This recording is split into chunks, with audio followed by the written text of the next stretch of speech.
From Carolla One Studios in Glendale, California, this is the Adam Carolla Show. Adam's guest today, from Smash Mouth, Paul DeLisle and Zach Goode. And the host of the Rubin Report, Dave Rubin. Plus the news and trending topics with me, Mike Dawson. And now, a man who could teach Smash Mouth what the sharpest tool in the shed actually is. Adam Carolla. Yeah, get it on. Got to get on the church. We're going to manage to get it on. Dawson's going to be hanging with us, doing some news. We'll do that early. Yeah. Got the Smash Mouth guys. We got Dave Rubin. I had dinner with them and Drew and many others, Larry Elder, Dennis Prager, and some other really interesting people. Wow, that's a big table. That's even more. We're there. So I'll get into that. I got notes here. Stuff I want to get into, and then we'll get into some news. But Dawson, you'd be a good guy to talk to about this, which is I was talking to Drew earlier today, and I was kind of thinking about lore and folklore, and then I was thinking about the Time Life book series. Yeah. And when I was a kid, I'd sit home and, Amy, you can find at least the shot a man for snoring part. But anyway, you'd sit around and you'd watch these commercials, and they go, John Wesley Harding, a man so mean he once shot a man for snoring, you know, and the gunslingers. Yeah. And so, like, I would think about it, like, did he really shoot a guy in his gang, you know what I mean, for snoring, or was he at a whorehouse, or wouldn't it kill morale, like if you're a gang member with John Wesley Harding, shot somebody? Sure. Or I wouldn't go to bed with like a stuffy nose or cold. And those guys like to drink whiskey out on the prairie and stuff. Right, and those whiskey snores are the worst. They're the worst. You gotta take care of yourself. I would take my bedroll and walk like 40 feet away. Yeah. They'll go, there's rattlesnakes out there. And I go, Right. I'll take my chances. So as I was talking to Drew and I was thinking about, you know, that bank robber lady, well, that's no lady. That's Johnny Blossom. He dressed as a woman and he robbed banks, you know. And so, okay, so he shot a man just for snoring. All right, well, we'll play the clip, and I'll get to what I'm talking about in a second. Time Life books got on the trail of the Old West. Good thing, too. They rescued photographs you didn't know existed. Put it all down while you could still get the straight story about people. Like these two sons of a Baptist minister. They staged the first daylight bank robbery in U.S. history. Frank and Jesse James. Here's Clay Allison. Called himself a shootist. Hair trigger Pat Masterson, who wound up a New York sports writer. And what kind of lady was wanted for horse stealing and bootlegging? That was no lady. That was Belle Starr. John Wesley Harding. Before the Texas Rangers caught up with him, he shot 44 men. One of them just for snoring too loud. And that's in your first book alone, The Gunfighters. Right. So, has some all right, you got it. All right. Now, so I'm saying to Drew, did he shoot a guy for snoring? We don't know. We don't know. We'll never know. Right. It's called lore. Yes. And much of the lore, many of the sayings that are attributed to Winston Churchill, he never said. Sure. And that's how history's written. I'll give it 50-50 that he actually shot a man for snoring. Yeah. He said snoring, and then he paused and went too loud, which that's implied. Yeah. Barely snoring does not earn you a bullet. But okay, he's snoring too loud. I would see if I was working that script, I'd go, you know, we do a little nip and tuck here. Just go shot a man for snoring. Too loud. Okay, got it. They're not going for comedy. They want to sensationalize this. All right, but here's my point. This is lore. We don't know and we'll never know. But we did assume that at some point in the future, now, when there's Ring doorbell cameras and high-def cameras and sensitive microphones and 5G networks and things like that, that we would capture everybody on high-def, and the day of lore would be gone. It'd be the end of lore. It'd be the end of lore. Lore, no more. Lore, no more. Good band. Good indie band. Yeah. Okay, there'll be no more lore because we have video. Now, we didn't have high-def video of John Wesley Harding shooting a guy for snoring or not, but now we have it, right? Well, so, go ahead. Here's the part I'm finding very fascinating about the times we're living in, which is the lore of our time. And Joe Biden starts his debate by explaining that Donald Trump said to inject bleach into your arm. He told every American to do that, which he didn't do. And there's videotape of the whole speech, correct, which isn't a speech, but sort of off-the-cuff discussion about it, and he didn't say that. But the lore in 2024 isn't no more. Exactly. It's still here, and we're hitting it harder. Exactly. Because we have videotape of it not happening. He didn't say good people on both sides.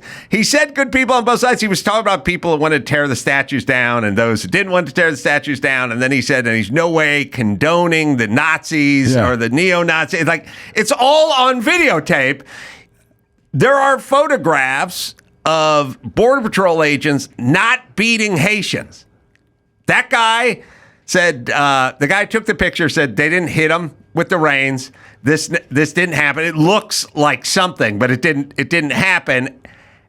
And it's gone. But yet in people's heads, those Border Patrol guys beat Haitians who are crossing the border.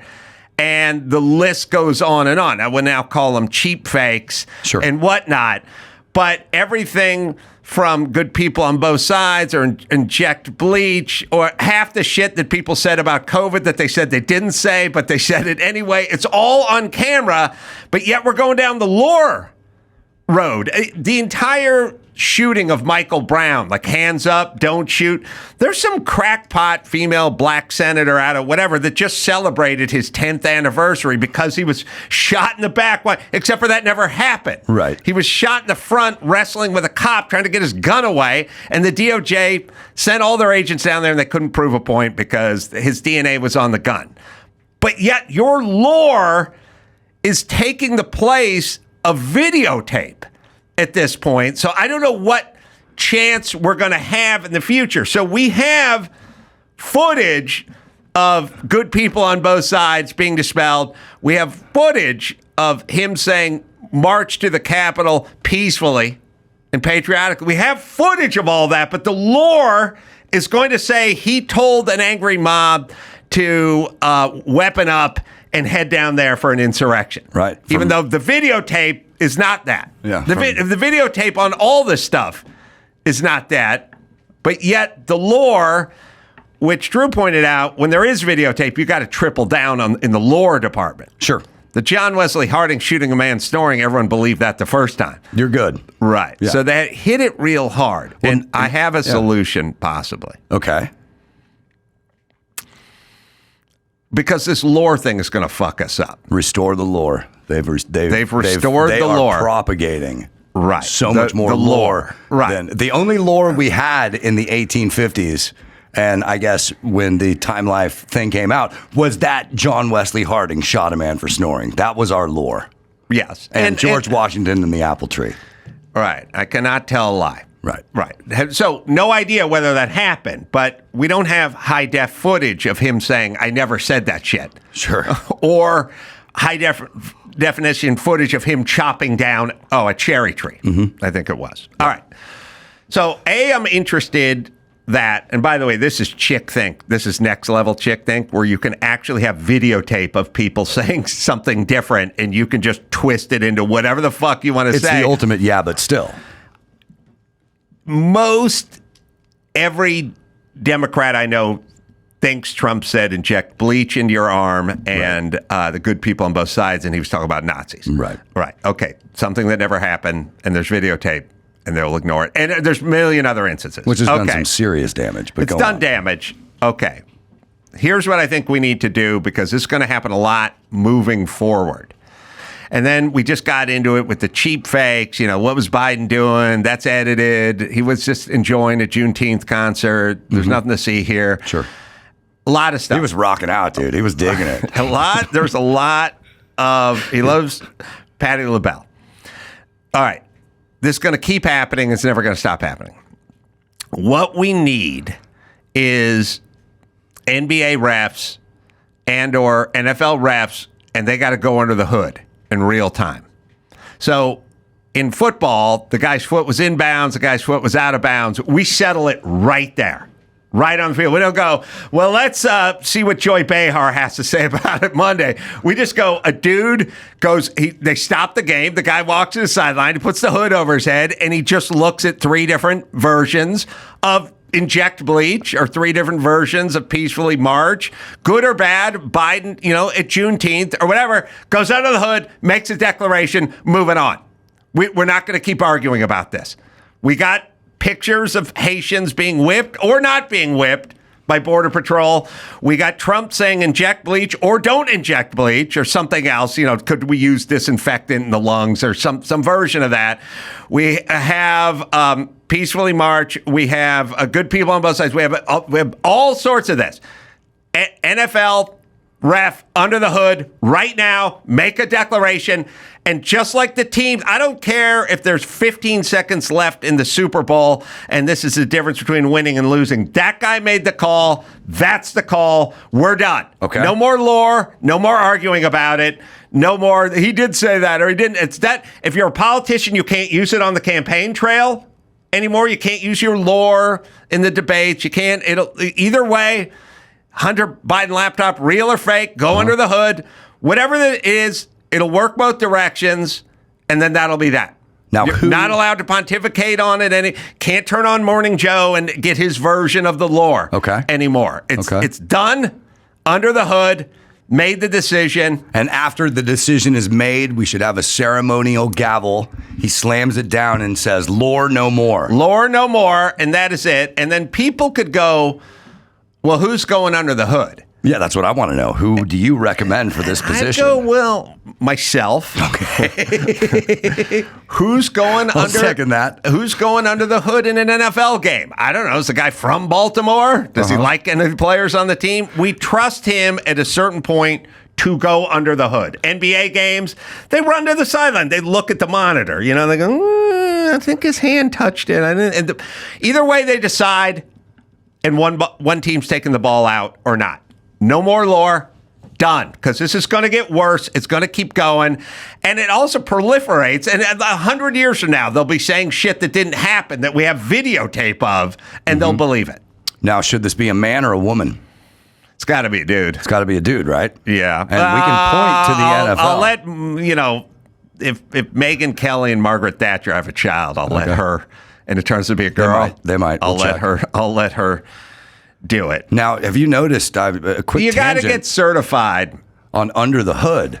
On NFL games, I have never seen one of the new female referees be the one to go under the hood. One did go. Really? Yeah, but one of the black linesmen raped her. And they made a new... I didn't just laugh at that. You didn't hear that?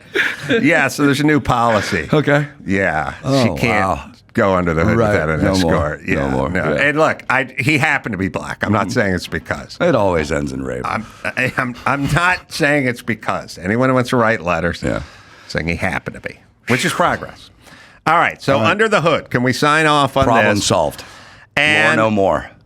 And then when shit happens, we won't have to argue about it as a nation for years after it because it will have been adjudicated. Yeah.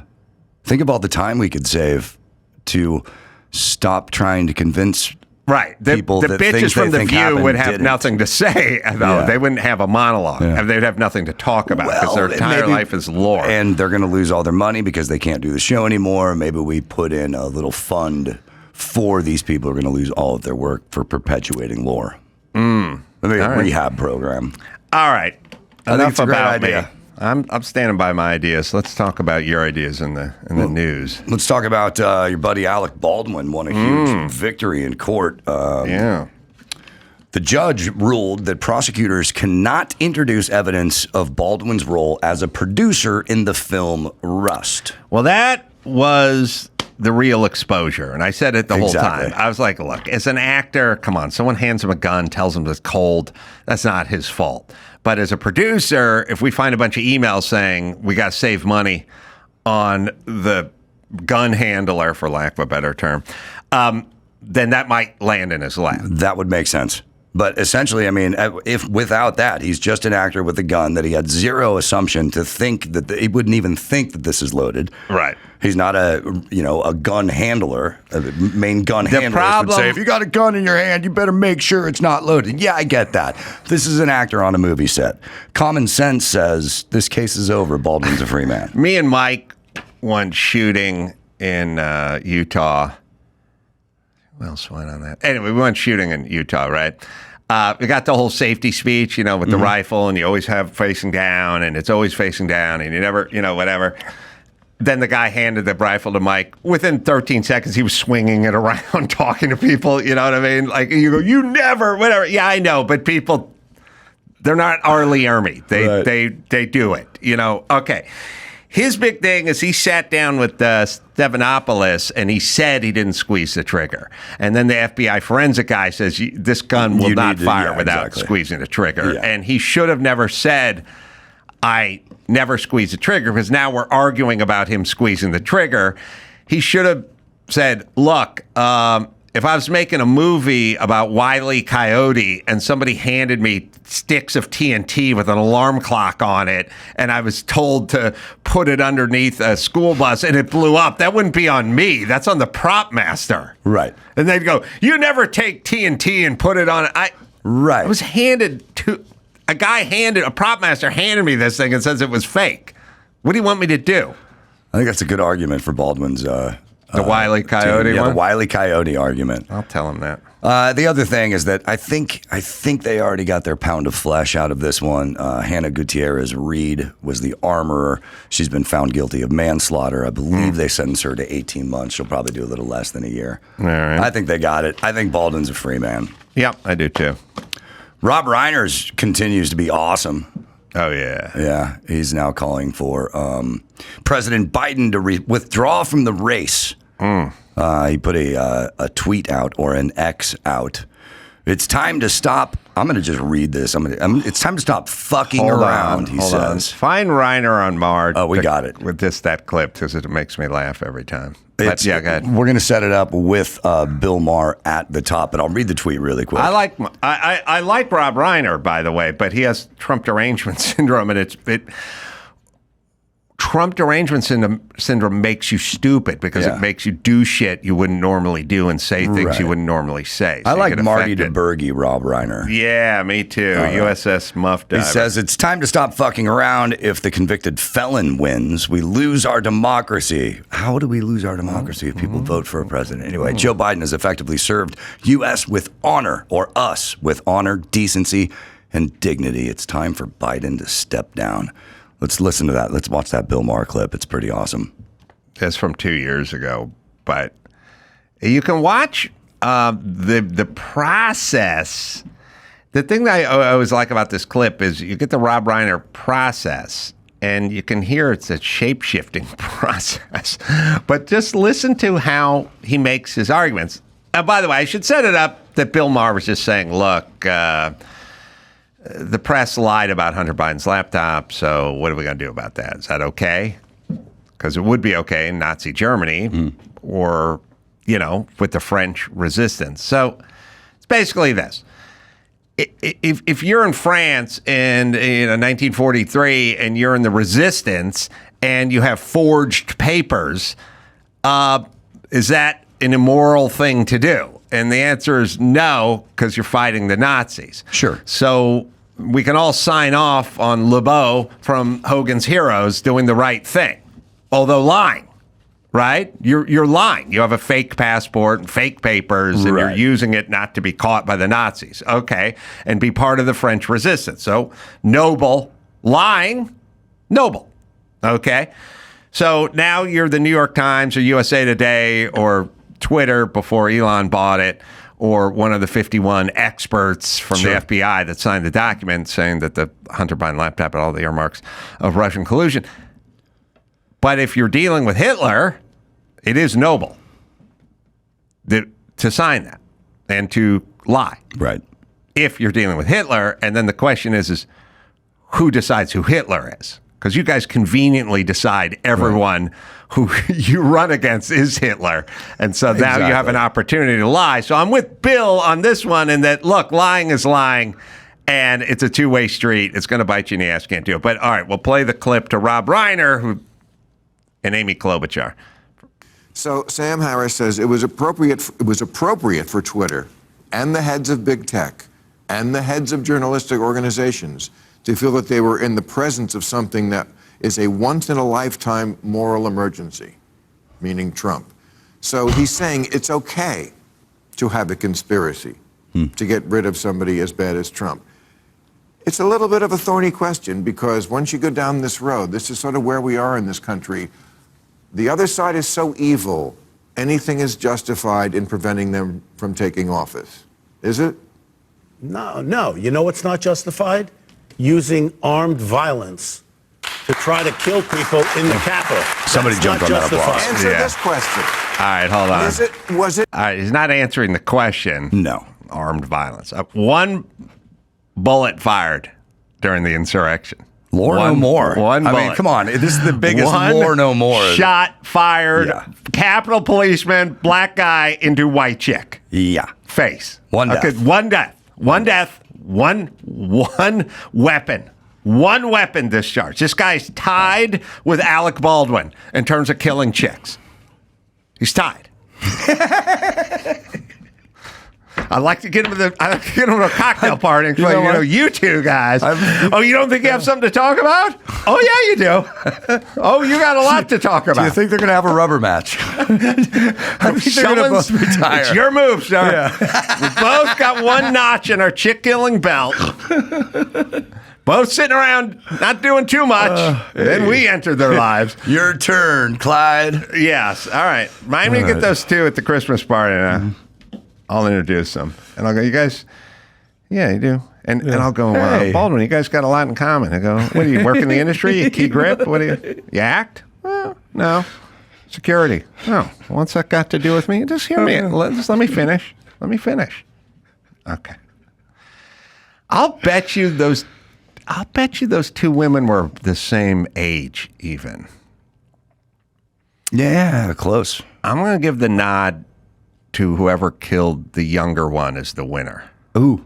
I mean, not winner. Listen, Right. You know what I'm saying. Well, I think great respect I think here, Baldwin would probably. I think there's a chance they were close to the same age. But if I had to put some money on it, I would say that Ashley Babbitt was older than Helena Hutchinson. Yeah. Can it be more in a couple of? Can we find out? We'll find out. It's doable. But all right. Anyway, Rob, it was not an armed insurrection. I mean, you can count, spatulas and army helmets and flagpoles and stuff. But all right. But we'll keep playing it. In the Capitol. That's not justified. Answer this question. Answer this question. What is was the it question? Appropriate? The question is, Was it the press- appropriate to bury the Hunter Biden? You're talking about the press doing that? He's saying that's what they did, and that is what they did. They buried the Hunter Biden story before the election because they were like, we can't risk having the election thrown to Trump. We'll tell them after the election. And we know for a fact that that's what they did? Of course. You don't but follow I'm this. saying you know for a fact that that's what they did. I don't know what they did. I know, because you only watch MSNBC. All right, pause it for a second. First off, the filibustering. The talking, by the way, when people are talking over you, they're usually losing. You didn't ask a question. And what's the question? I'll answer the question. And the weird part, we're like, you know that? I don't know that. Yeah. Okay, you don't know that, but it's... Well, first off, this is 2 years. Evidence. This is 2 years old. Who turned out to be right, Rob? Yeah. Okay. Right. But you don't know that. But here's the thing. I don't know that. Here's the thing. I mean, Rob Reiner, at least at this point, on the laptop, as far as the laptop goes, the most damaging things about the laptop when it first came out was that there were pictures of Hunter Biden doing blow off a hooker's asshole. Mm-hmm. I'm embellishing. And then 51 people say, nope, it's Russian disinformation. Okay, well, it's a good thing there's not pictures of Hunter Biden doing cocaine off of a Russian's asshole then. No, it was still there. Yes. But look, here's the deal. The FBI had possession of the laptop and a couple people who are active people who signed that letter were working for the FBI. So they knew it, so it was a cover-up. So they lied. Okay, they lied. Sorry, Rob, your side lied. Now, so did the guy in the French Resistance. So did Lebeau. So start making that argument that it's okay to lie. Yes, they lied, but he doesn't know if they lied because he doesn't know. But you got to listen to Ashley Babbitt, 36. Sorry, Dawson. Oh. Helena Hutchins, 42. Damn, see, I should never bet. I always lose when I bet. Yep. He's the winner. All right. That guard. That, by the way, Rob Reiner's not that interested in the guy who shot the person in the face in terms of bringing them to justice. But okay. Yeah. I noticed the committee, the January 6th committee, doesn't want that guy brought to justice. Okay. Yeah. All right. Anyway, we'll keep playing it. For a fact that's what they did. I don't know what they did. I know, because you only watch MSNBC. No, that's not true. That's not true. Well, then you would know about this. I do know about that. Well, you're acting like you All right, hold on. He doesn't know. He does watch Fox. He doesn't know about this thing, but he does know about this thing, which he's explaining now. Could you imagine watching Fox News with Rob Reiner? That seems like a bucket list thing to do. It. He hate watches Fox News. I'm sure he does, and he screams at the television. I would do this this is what he does in every movie. And I watched The Wolf of Wall Street like 9 times in the past week. I would watch. I would watch this. This could be the so next comedians in cars getting coffee. Watching comedians watching Fox News with Rob Reiner. Yes. All right. Sorry. Keep so playing much fun. it. About this. I do know about that. Well, you're acting like you know. I do know about that, and I do watch Fox. But the point is, we're going to prove now that the press tried to. They're admitting it. The press is admitting it. Yes, that's not even an issue anymore. They're saying, yes, we basically did this because we didn't want this to throw the election. Yes? I don't know that they've all said this, and I believe well, the New York Times definitely. All right, hold on. My dad is another spurious thing. I don't know if they've all said it. No all says anything. No. There's a significant percentage of Americans think the Earth is flat. But that doesn't mean it's flat. I don't know if they all. Not every American thinks he's living on an orb. Come on now. I don't know if they all said it. By the way, that's her just being politician bullshit liar. Exactly. Rob is just confused liar because he's not used to being challenged, and he's not used to running in any circles who would challenge him. I would question calling him a liar in his heart. I think he believes everything he's saying. He doesn't know anything. When he says he watches Fox News, he's lying. Okay, and when he says, I know the story, he yells at the TV while Fox News is on. He doesn't something know. I would believe. He doesn't watch 10 minutes of anything. She's now lying, basically, but she's doing politician lying. Like, I don't know all, which is the version of, you know it, I don't know it, how do you know it's true? I don't know it. Like, now we're getting into weird semantics. This thing happened, it's been reported on, it exists. You don't know it, that's fine. You don't know how deep the Marianas Trench is either. It doesn't mean it doesn't exist, it means you don't know it. She wants to know if all, like underlined all, which just means nothing, and then we can hear her explain about her great family. And I believe strongly. Well, the New York in the Times First definitely Amendment. did. My dad was a reporter. I believe. Dad's a reporter, and I think you have to make sure that you're treating people fairly. But I think Rob's point here is that we are dealing with a man who used to be the president right now, who literally tried to lead an armed insurrection. Literally. And that's why we're so focused literally on this led right an now. insurrection. She couched that, as you've noticed, by saying, I think Rob's point here is, so she was able to sum it up and deliver it as Rob's thoughts, but that's exactly what she thinks as well. Well, she said, look, the press lied. She knows. The press was lying, but that's a good thing. She knows that guy's it's a lie. leading an insurrection, although he didn't lead an insurrection. Right. But all right. So she's working my French resistance angle, which is, here's the point. First off, my dad was a journalist. All right, my dad was a dentist. What of it, bitch? My dad was a journalist. Good. Then your dad would be very disappointed in you defending journalists who lie. Don't you think your dad's rolling over in the grave? Right. I think your dad had some dignity. He wouldn't lie. But all right, your dad's a journalist. Journalist and teacher now are on equal level as far as my you're right. parents they're, were. They're down at the fucking basement. Yeah. All right, so her dad's a journalist, and not all journalists said that. And here's the real point. This guy led a violent insurrection, so we need to lie. I think that's what it is. And that's why we got to get rid of the lore, and we'll go under the hood. And we'll go under the hood for the insurrection as well. Like, I love it. You're calling it an armed insurrection? We got to see some weapons. Yeah. Oh, you said that guy was bludgeoned to death with a fire extinguisher? Mm-hmm. No. Then he said he was killed because he ingested bear spray? No. He did have a stroke in his office later, but they're not going to count that as a violent death from the insurrection. We'll go under the hood. We'll get it all worked out.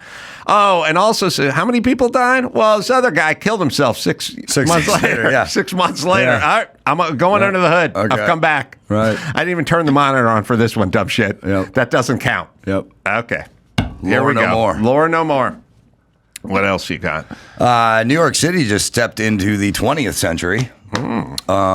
I guess in New York, people used to just throw their trash out in bags. Joe, can you verify this? Oh, yeah. This happens. You never walked through piles I've of trash? walked through piles of trash before. Yes, I've seen them, but it never really registered to this point that that's how New Yorkers have gotten rid of their trash. Well, like restaurants and stuff. I think. I don't know if it's in This is correct. suburbs. Because, in New York City, unlike Los Angeles and most major cities, New York has no alleys. Our real estate is too valuable for alleys. So all the trash gets put on the corner in garbage bags, and garbage trucks come and pick them up.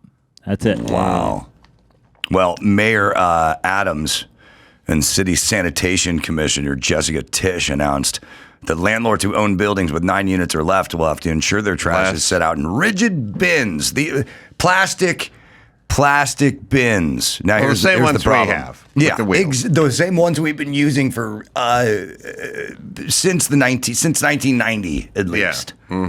Mm-hmm. They're just figuring this out.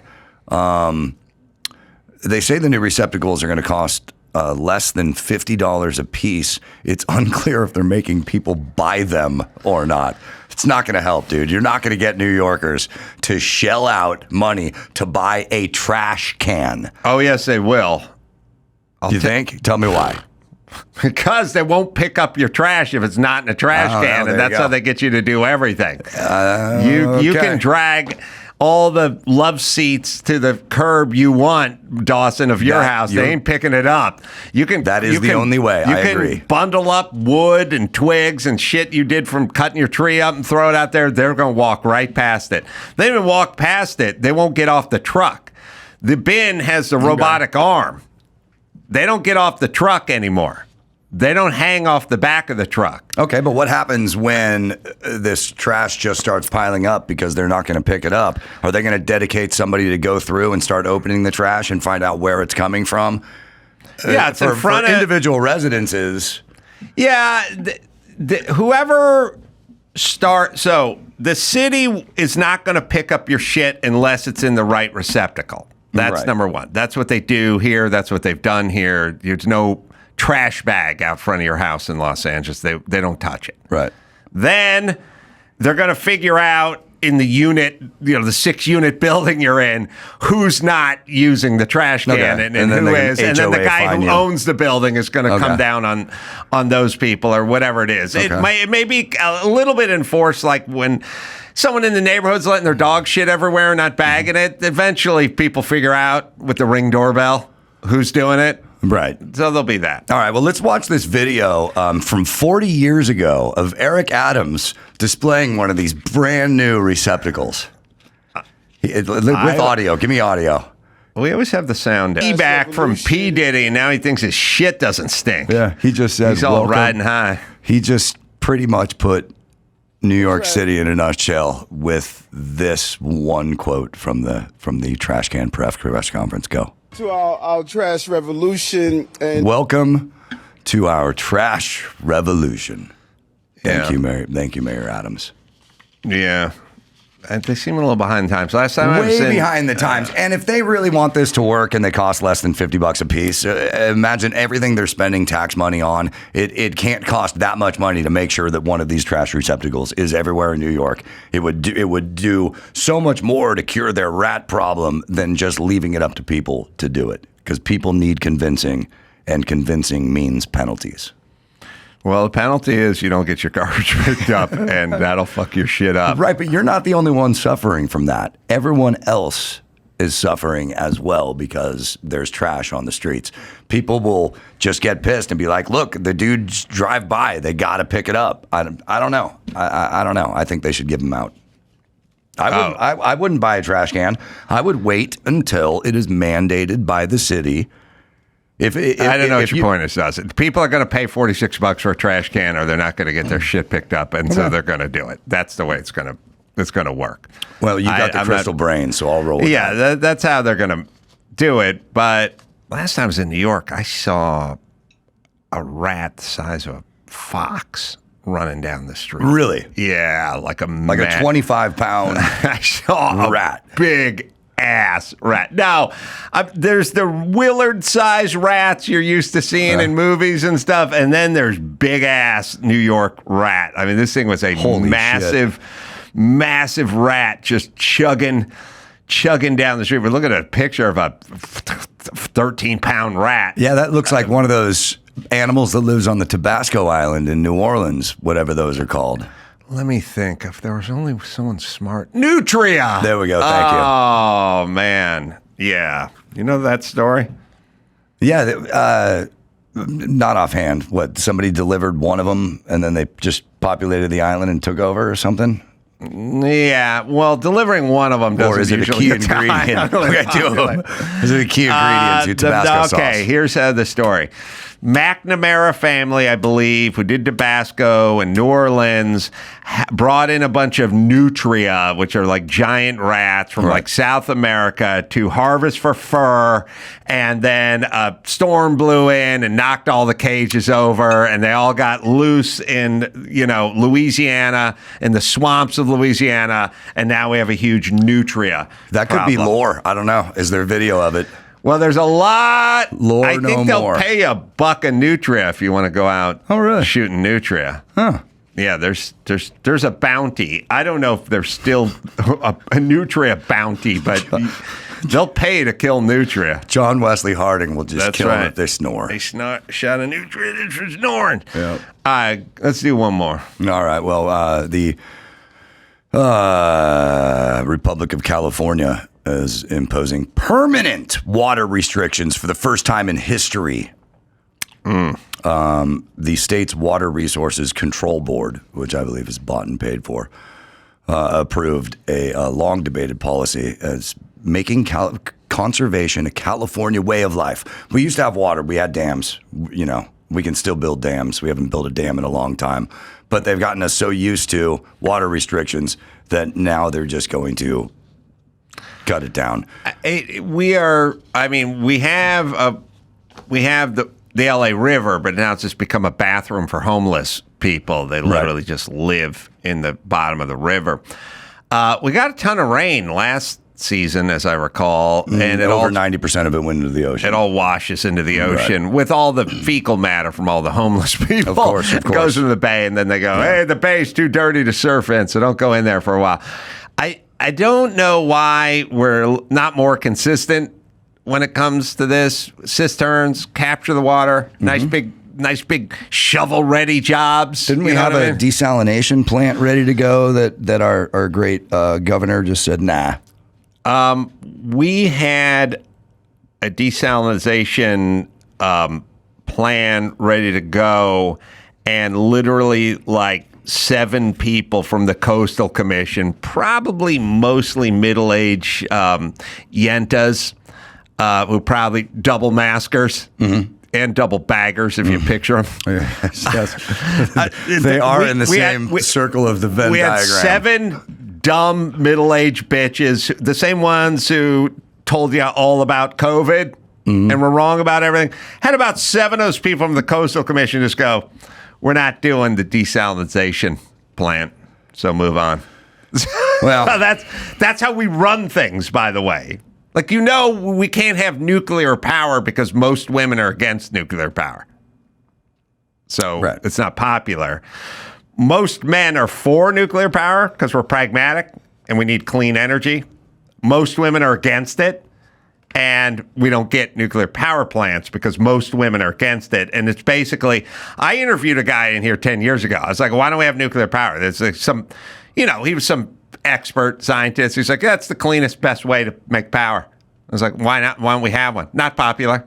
Right. Not popular with who? What, that dumb women?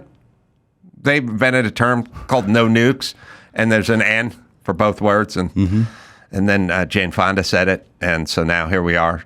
So it's basically, I can't read the thing because of the thing. Oh, okay, so females are about half. It's about double the support for males than females, and then it's about double the oppose. Double the nuclear power support plant. men over women for supporting nuclear power. Yes. Double opposition from women. That's Right. Yeah. That's why we only need to mark the left side of something. But now here's the interesting thing. That third column, don't know or I have no opinion. The women, it disproves my point. I was reading it wrong. All right, Dawson, got a quote in your head. Surprisingly, Here's more the point. women don't have an opinion. Well, listen, women don't want nuclear power. It's safe, it's reliable, and it's much cleaner than coal or any other alternative. But they don't want it, so we don't get it. Right. And a handful of yentas do not want the desalination plant, and so we don't have it. And that's the new world order. And the Sierra Club wants clean oceans, but won't do a thing about getting homeless people to stop shitting down the sidewalks. Right. All right. So we don't We have more anything beaches we in don't get. LA that are unswimmable. Could because you of this. imagine if Gavin Newsom just said, look, instead of putting $150 billion into a bullet train that's not really a bullet train that goes from Bakersfield to Merced where Never nobody gonna lives, happen. instead of that, we're focusing on water and capturing water and taking power lines and burying them instead of having be out on brittle poles and we're working wildfires and we're working water. That's what we're going to do. All right, Dawson. That's way too Dawson's way head's too gonna sane. explode. Way too sane. All right, we got to talk to Smash Mouth. Smash Dave Rubin's Mouth. here now. Awesome. It's all going down. We'll take a quick break. Be back with Smash Mouth right after this. Simply Safe. Imagine a burglary. It's a shady character in the dark, right? Well, according to FBI, most break-ins happen in broad daylight during the summer when homes are unattended. I know. I got pulled over by a cop once. It was patrolling an area mornings when everyone left for work, went to school. During the day, that's when people broke in. That's why you need Simply Safe. We've always used Simply Safe here. They've been with us for, I think our longest running sponsor. Fast Protect monitoring. Live guard protection. Simply Safe agents can act within 5 seconds and can even see and speak to intruders. The future's here, people. Less than $1 a day. No long-term contracts. Cancel anytime. Protect your home this summer with 20% off your new Simply Safe system when you sign up for Fast Protect monitoring. Just visit Simply Safe, 2 I's in there, simplysafe.com/Adam. That's simplysafe.com/Adam. There's no safe like Simply Safe. Trade Coffee changed the way you experience coffee at home. No more dull taste, stale, questionably sourced coffee. Take a short quiz and we'll find out your preferences. And Trade will give you personalized recommendations based on your palate because everyone's different. It's a great way to experience small batch specialty coffees and support small businesses. Coffee is roasted to order, so it's never stale, ships within 48 hours. New cold coffee subscription offers you a rotating variety of the best iced and cold brew coffees to make at home. Stay cool and caffeinated this summer. This product is great. This company's fantastic. They've sent me coffee. Just close my eyes. I can smell it now. Yeah, step it up. Let's get to the next level. The next coffee level, that is. Trade coffee. Am I right, Dawson? Give Trade a try this summer. Right now, they're offering 30% off your first order when you visit drinktrade.com/Carolla and subscribe. Sign up for any of their subscriptions at 30% off. You'll save on your coffee this summer, and they guarantee you love your first coffee, or they'll replace it for free. That's drinktrade.com/Carolla for 30% off your subscription order. drinktrade.com/Carolla.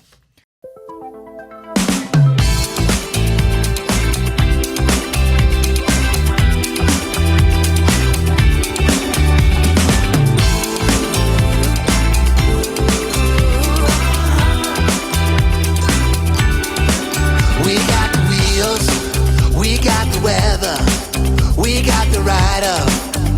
Way together.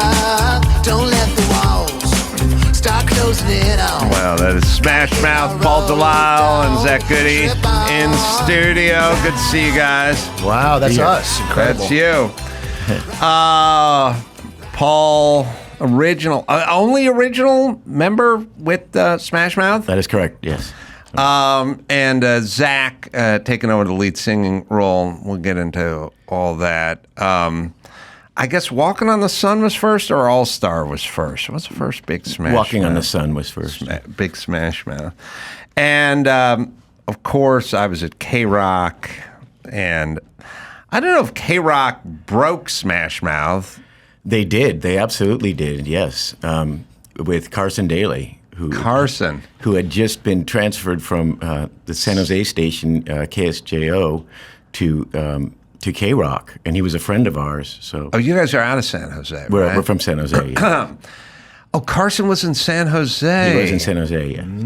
Yeah, the Carson story is interesting because Carson, the reason we know Carson is Jimmy Kimmel met him in Hawaii when Jimmy was like a teenager.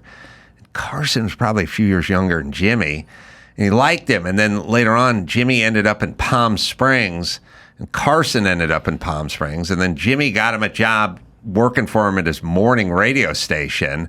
And they called him Kid Carson because he was like so young. Yeah. And then he ended up moving, brought him out to LA, did some stuff at KROQ, maybe San Diego, San Jose. But Jimmy kind of got him into the DJing business. Yeah, he was very young when he was at KSJO. He was, and he was doing like the, the graveyard shit for a while. So he was out in the clubs a lot. That's how we met him. I also think Carson's mother was like a talk show host, or had her own show in San Diego when he was a kid. So I think he's kind of been in the industry most of his life.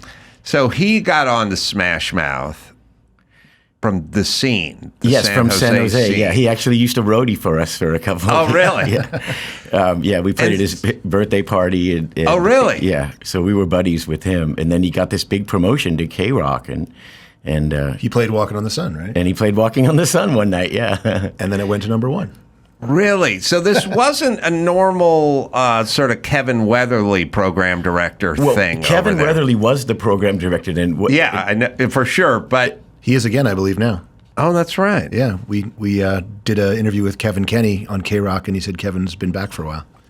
Well, it started with our manager and our guitar player, Greg, and Steve went down to Hollywood we'd made this record, and we weren't signed or anything. And Carson had this thing called Pick of the Week, where I think it was like 2 a.m. on a Tuesday morning or something. He could play whatever he want. He played Walking on the Sun. And the next day, Kevin Weatherly added it to added it to the playlist. So there was all of a sudden, every record label in town that had turned us down months ago were scrambling to. How'd you guys record that without a label? We did it. Our manager, God bless him, put up like $10,000 and said, "You're going to record this record." We had done this big showcase in L.A. Like a month before. It was like March of '97, and we completely bombed. It was just terrible. We thought the band was over, and our manager said, "Just make a record. I'll pay for it. Make an album." And we got Eric Valentine, who went on to become a huge, record producer, to produce it. So we made this record in 2 weeks. We were very well rehearsed, And that was it. We just thought it was just like a swan song, like Polaroid, but. And you never re-recorded it? We didn't. They spun Walking on the Sun, and we had already done the artwork and everything, and Interscope just kind of slapped their label on it and distributed it. And so it was we didn't. Interscope did it. Interscope did it. Yeah. That's so funny. Literally yesterday, I said to my people, I go, I want to talk to Ted Field. And they go, who the fuck's Ted Field? I go, he's a huge producer, but he started Interscope. Yeah. And they go, so what do you care? And I go, because Interscope, that guy raced Porsche 935s. There's only a handful of Porsche 935s. I have one of them, so I'm into it. But that guy raced 935s, which is a crazy car to race back in the day. And the Interscope 935, I see it around now. Wow. Yeah, and then I was watching Runaway Bride, which is a horrible movie with Julia Roberts, and it's like I wanted to stop every 15 minutes and yell at Richard Gere, "What the fuck are you doing? You're into the Tibetan monks and shit. What are you doing this schlock for?" But produced by Ted Field, and when you look down the list of movies the guy's produced, it's insane. Forget about Interscope and Smash Mouth. But so back in the day, DJs had a leash. It was a little bit long. Yes. You could do your own thing. And the reason KROQ was KROQ is they had a bunch of crazy DJs, Doug the Slug and Jed the Fish and Poor Man and all this stuff. And they just did what they wanted to do. Yeah. And they didn't have a programmed set list. They'd play new music. They'd find stuff they like. Rodney on the Rock would come in. He'd be like, this band is called the Ramones and they're double Godhead. And we'd go, who the fuck is this? Because we were listening to REO Speedwagon. And he played the Circle Jerks and Black Flag. And he's playing the Teenage Enema Nurses. And we were listening to Kansas. So he woke everyone up. And of course, they reined everyone in at a certain point, but it was a halcyon day. And so all these bands broke because of KROQ and because of guys like Carson. And KROQ was God. I mean, for the whole country, whatever KROQ spins, the rest of the country is going to spin. Right. So they start. What year is it? This was 97. 97. So they start playing Smash Mouth. They start playing Walking on the Sun, and it just It just caught fire, And then All Star came how long after that? All Star was on our next album that came out in '99, in June of '99. So all of a sudden it's Smash Mouth everywhere. Yeah, it was nice because they escaped the one-hit wonder. That was the thing. Everyone was sure we were a one-hit wonder, but Yeah, and then I'm looking down and I'm seeing like Where Was I when Smash Mouth was doing the KROQ Almost Acoustic Christmas, Jane's Addiction, No Doubt, Scott Weiland, Sarah McLachlan, Beck, Matchbox 20, Rancid, Fiona Apple, Smash Mouth, Blink-182, Sneaker Pimps, Chumbawamba. Worst interview I've ever done in my life. I've done some bad interviews. That song's a banger, though. That song's still... the one-hit wonder. That's Chumbawamba. I hated everyone in that band. Well, they're anarchists, so they're anarchists. Right. Yeah. Right. So I was like, all right. So how does it work? This anarchy? It's like, well, people do what they want when they want, and I'm like, well, so you guys just made an album, right? Yes. It costs money to make the record, right? On a major label. So should people just steal your records? Yes. But then how do you get paid? Everyone does whatever they want. And I go, okay, so one day you're a commercial airline pilot, and then the next day you're a garbage man because now it's time the garbage man needs to fly the airplane. And they're like, that's right. Story doesn't check to them. And I'm like, how does this, but how would it work? And they're like, it's how it works. Yeah. I fucking hated those guys. It's like the Aleister Crowley thing. It doesn't check out all the way.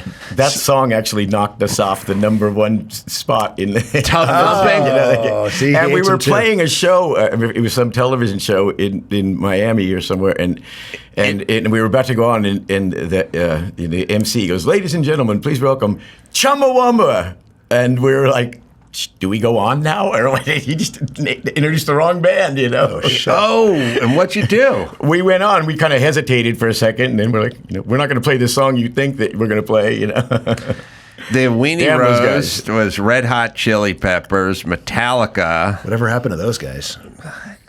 I think they're in the Orlando area, probably, doing covers. Probably. They're making money. 3 sets a night. Look, you get to play your instrument for a living. Absolutely. You're ahead of the game. Yes. So don't shed a tear for Metallica. I'm sure they're doing fine. Plus, a man can have more than one job. It's 2024. Yes. Blink-182, Limp Bizkit, Sugar Ray, Live. Everyone's still Love going them all. strong. We played with Live last week. Live's great. Yeah, they sound great. Kid Rock, just saw him in Nashville at the Ryman Theater, or the Ryman Church, Smash Mouth. Orgy. I don't remember. I remember Oh yeah, Orgy, they did the Joy Division, the New Order cover. It was, Blue Monday. No, I didn't have a lot of time for I don't know who they were covered "Smooth Criminal" by Michael Jackson. I didn't have a lot of time for remakes that are in the same decade. They had a lot of members. They had members of other bands that were popular. So there was the drummer from. There they are, right there. Orgy. I probably hated them. Yeah, I'm sure I hated them. they were big for a while. And then there's Pennywise. They're still around too. They're still playing it. Yeah. I know. I was assaulted by Fletch more than once. I saw some footage of him attacking Fat Mike last week and biting him in the ass at a concert. That's pretty funny. It's nice to know he can still be nuts at 60, right? Punk rock. I mean, you're a big dude, Zach, but Fletch standing next to you, that's like two of you, right? Yeah. We used to, my old band in San Diego, we would play with them back in the early 90s. We actually had a song called Pennywise, and I never heard of them in 91, and I saw him, the guy's a monster, yeah. I don't know him personally, though, so I got nothing. He's scary. Yeah, that's what I've heard. Yeah, he drinks a lot, and he acts out. It's conflict resolution. It's not to talk things out. Paul's got money on me. So then Smash Mouth, which is Coach Ditka. Yeah. Is that correct? Our original drummer named the band. One day he just came in and said, our name is Smash Mouth, and that's it. And Greg and I weren't too sure about it, but we just kind of went with it.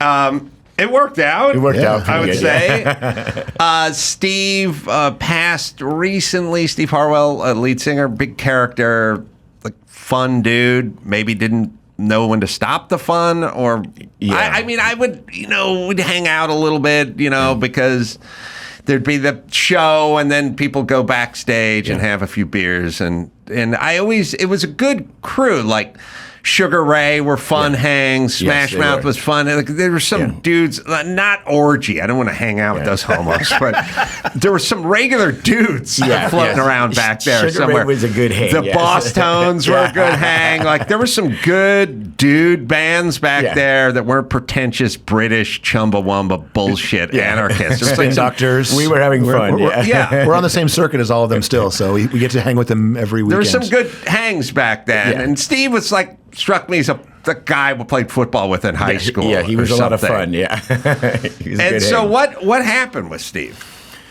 Well, it was sort of a slow decline. He just sort of he got caught up into the lifestyle. He had health problems as well, but he sort of exasperated those with pretty heavy partying, to be honest. And he kind of went into a tailspin for years that he couldn't come out of, and then he just got more and more sick, where he had to leave the band in 2001, and it was very sad, and then he passed away in September of last year. He left in 01? 21. He left. I'm sorry. 2021. Yes. I'm sorry. So he just wouldn't stop drinking. Pretty much, yeah. In other things. And he also had other health problems as well. I just don't think he handled the fame thing very well. He when we got dropped by Interscope, it really kind of shattered him. Where Greg and I were like, it's a new opportunity.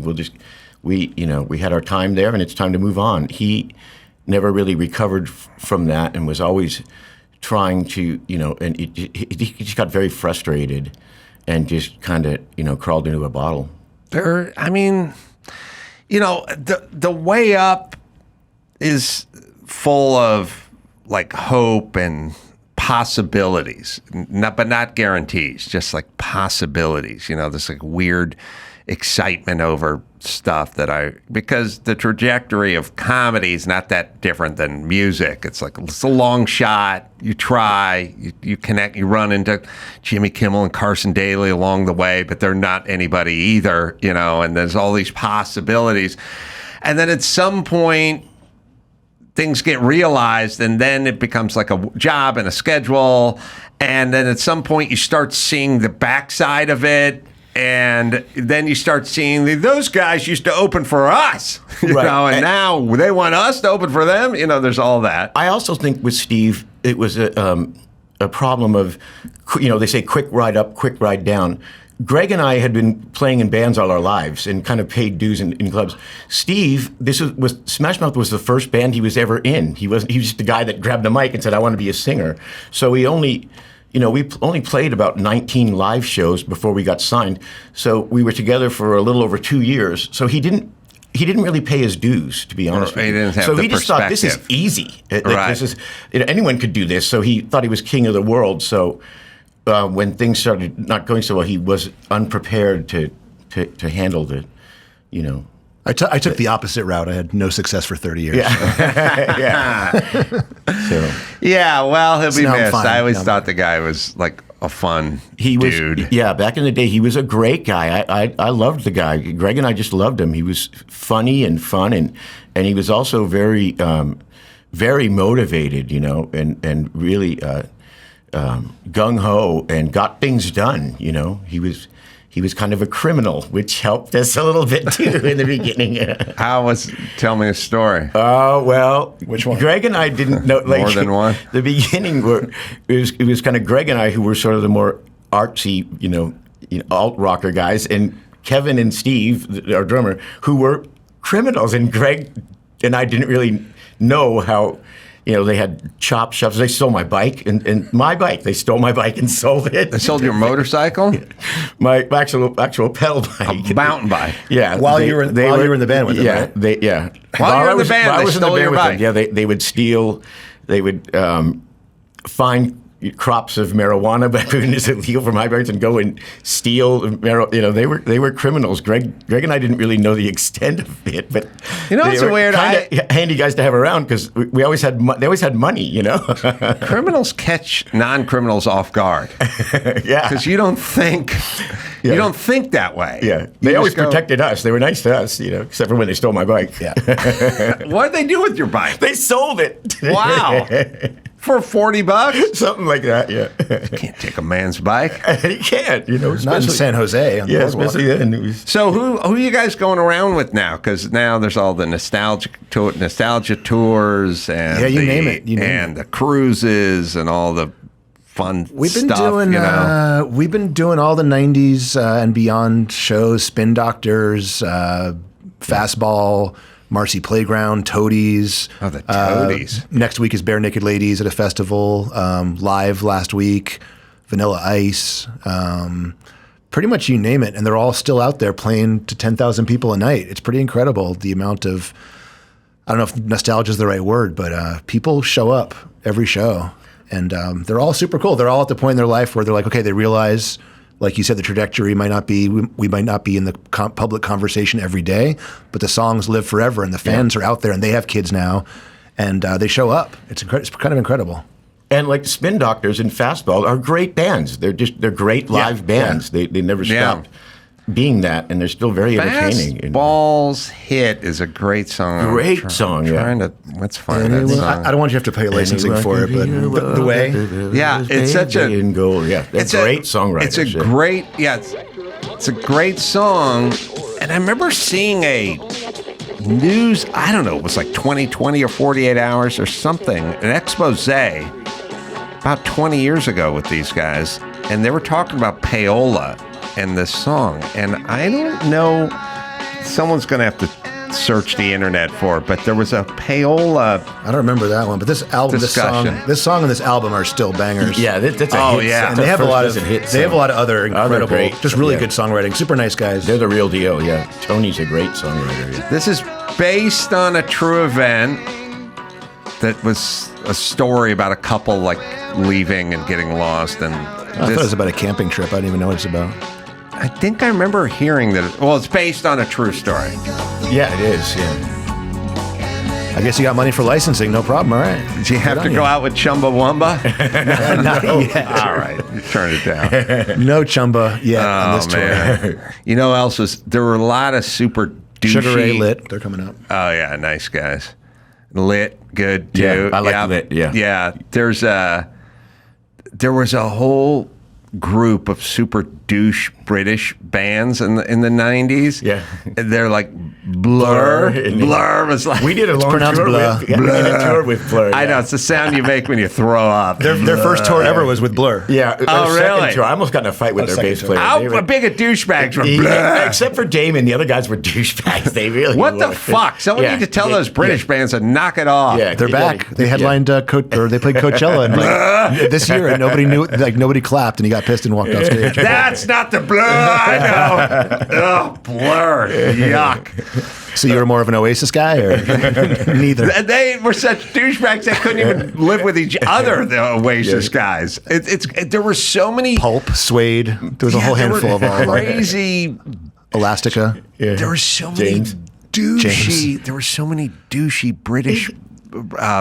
New wave bands, and I think it was a thing. And you guys tell me what you think, because bands used to have attitude, and they don't have attitude anymore. But they used to have a little bit of mystery and a little bit of attitude. Well, they had that. The British bands were assholes. So right. And they would come in to do Love Line. I was like, oh, great, another fucking British band. And this guy's gonna sit there with his arms folded the whole time and start smoking in the middle of the thing and give monosyllabic answers. And I was like, oh. And then later, I started noticing. But punk bands were assholes too, because they all needed to be super edgy, you know. You got Psycho Myco in from the Social Disorder or something. Trash Revolution. Yeah, just play your songs, you know. Yeah, but everyone got older and nicer. Yeah, that's what I. But you took Blur out for your first Smash Mouth tour? Our second tour. Our first tour was with Sugar Ray. And Buck 09. Buck 09. That was later. There's Buck Cherry and the Afghan Wigs. We went out with Buck Cherry, too. You went out with Buck Cherry. Yeah. So there's a lot of those bands back then. Yeah. So Sugar Ray, great. Yeah. Can't go wrong with Sugar Ray. Yeah, Mark's great. Yeah, Mark's we great. just, we're from California, we got along with them right away, hit it off with them right away. People don't. I don't remember everyone's profound statements, and I'm in the business of trying to make my own profound statements, not collect other people's. Yeah. But Mark McGrath said something to me that'll never leave me. Never. We were standing at Jimmy Kimmel's house. We're in the back. It was like a party. People are having drinks, and we're just talking, and we're talking about marriage or wives or something, and he just leaned over to me and he goes, "Since when does paying for everything count for nothing?" And I went, yes. Wow. We're in that era now. And I don't know how we got into this, and I don't know what the agreement was, but Mark, no truer words have ever been spoken. Mark was a funny guy. Can I tell a quick Mark story? Yeah. We were on our first tour with them, and we were playing at this place called Stubbs Barbecue in Austin, Texas, which is actually a big outdoor, it's a barbecue place, but it's also a big outdoor kind of amphitheater. And we were opening for them, and then when Sugar Ray was playing, they were on top of the world then, and there was no barrier between the stage and the crowd, and there was about several thousand people there. And Mark was a big, huge star at the time, and he was standing on top of the dirt. And Greg and I are watching this from up above on the balcony at Stubbs, and we're watching, and this woman runs towards Mark like she's going to give him a big hug, but instead he's on the drum riser. She goes up to him and she sinks her teeth right into his crotch, like wow, bites his. And I guess really, really hard. So he had to go to get checked out by a. But he comes back on stage and he goes, "All right, I'm going to finish the set. but goddamn it, keep your goddamn teeth off my dick. And then he says, now I know why they call it Stubbs. Wow. That guy's funny. He's great. Who's gonna I suck love the Mark. poison He's out? very funny. Who's gonna suck Trivia the poison master, too. Yeah. So He is a trivia master. Yeah. I'm a big fan of Mark. Yeah, me I haven't too. seen him in a while, but we got to get him on the show. Yeah. But taking Blur out, that had to be miserable. He wants to hear Blur stories. I want to hear Blur stories because I hate that band. It was just kind of a continuation from our first tour. They're like, no one realized that Walking on the Sun was going to be such a big hit, and it was still like number 1 and number 2 in the checks. So you have to go back out on tour right away. Mm-hmm. We were only home for a couple of, and then it's back out with Blur for 3. They were just touring America. I don't think they never really broke America, but that was right when they had that song, Woohoo! Yeah, that's Blur. So right. they were touring that single, Right. and we were still doing Walk on the Sun. So we opened for them, or we supported them.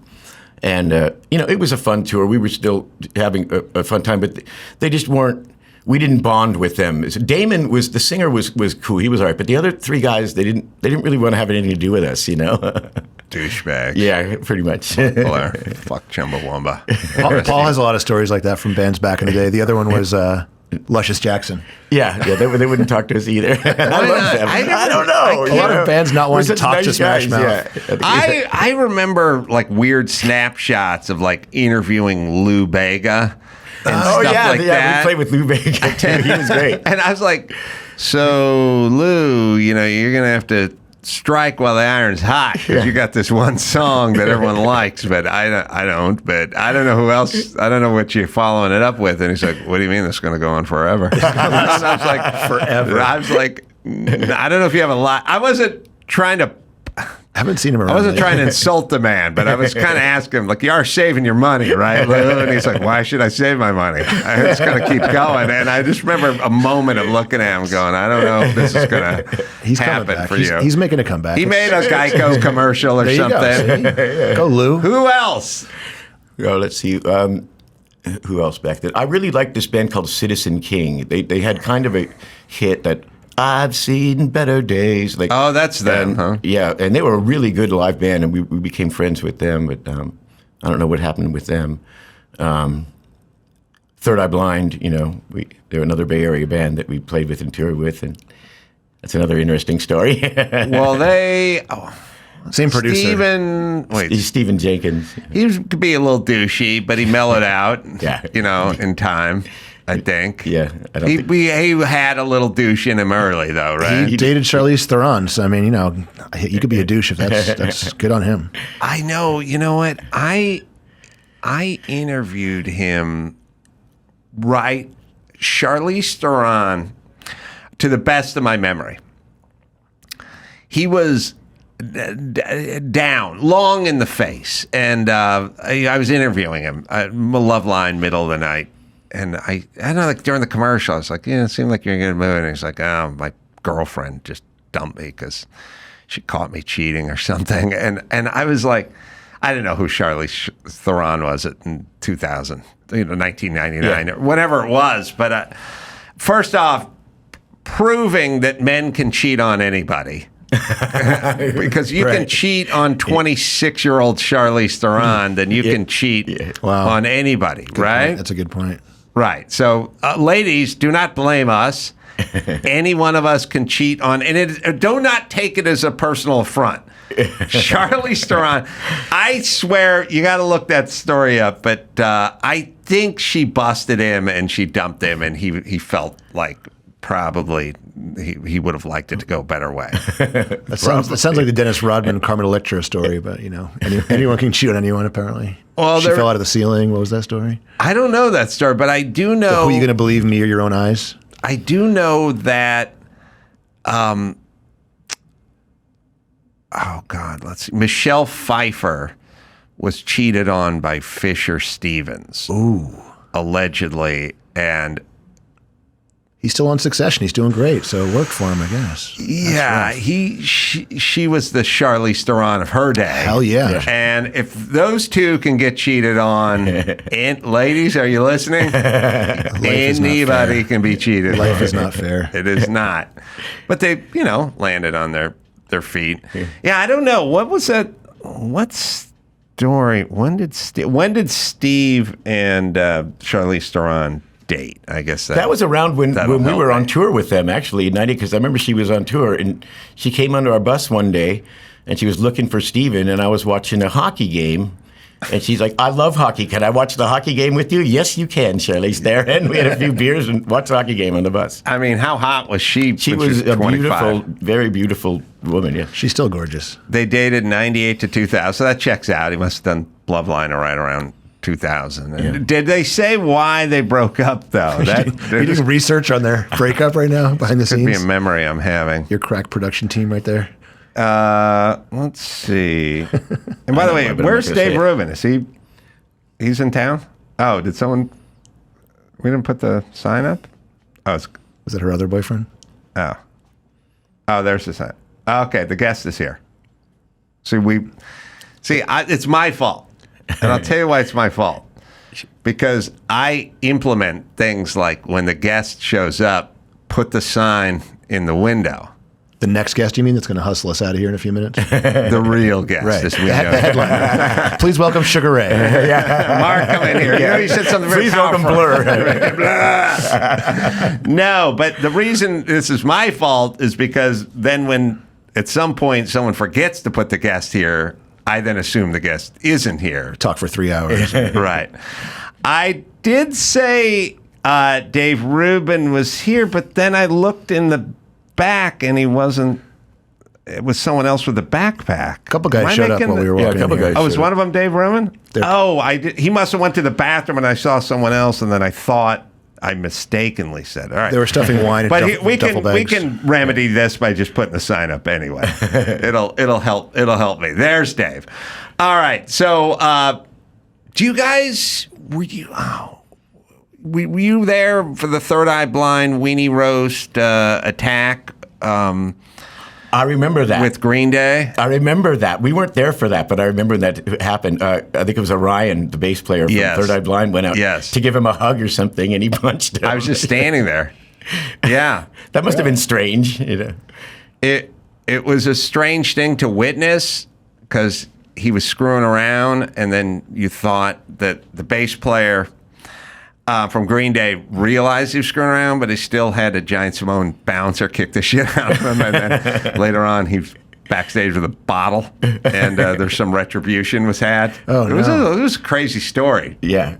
He got paid back at Woodstock when the security guy knocked his teeth out. Remember that whole story? Which one was that? Mike, the Woodstock 94, 94, I think. And he was like, the mud fight thing, and they run around the stage, and the bouncer took him and body slammed him and knocked his teeth out or something. What? That was it's mistaken identity. That was 94, so that was probably before that.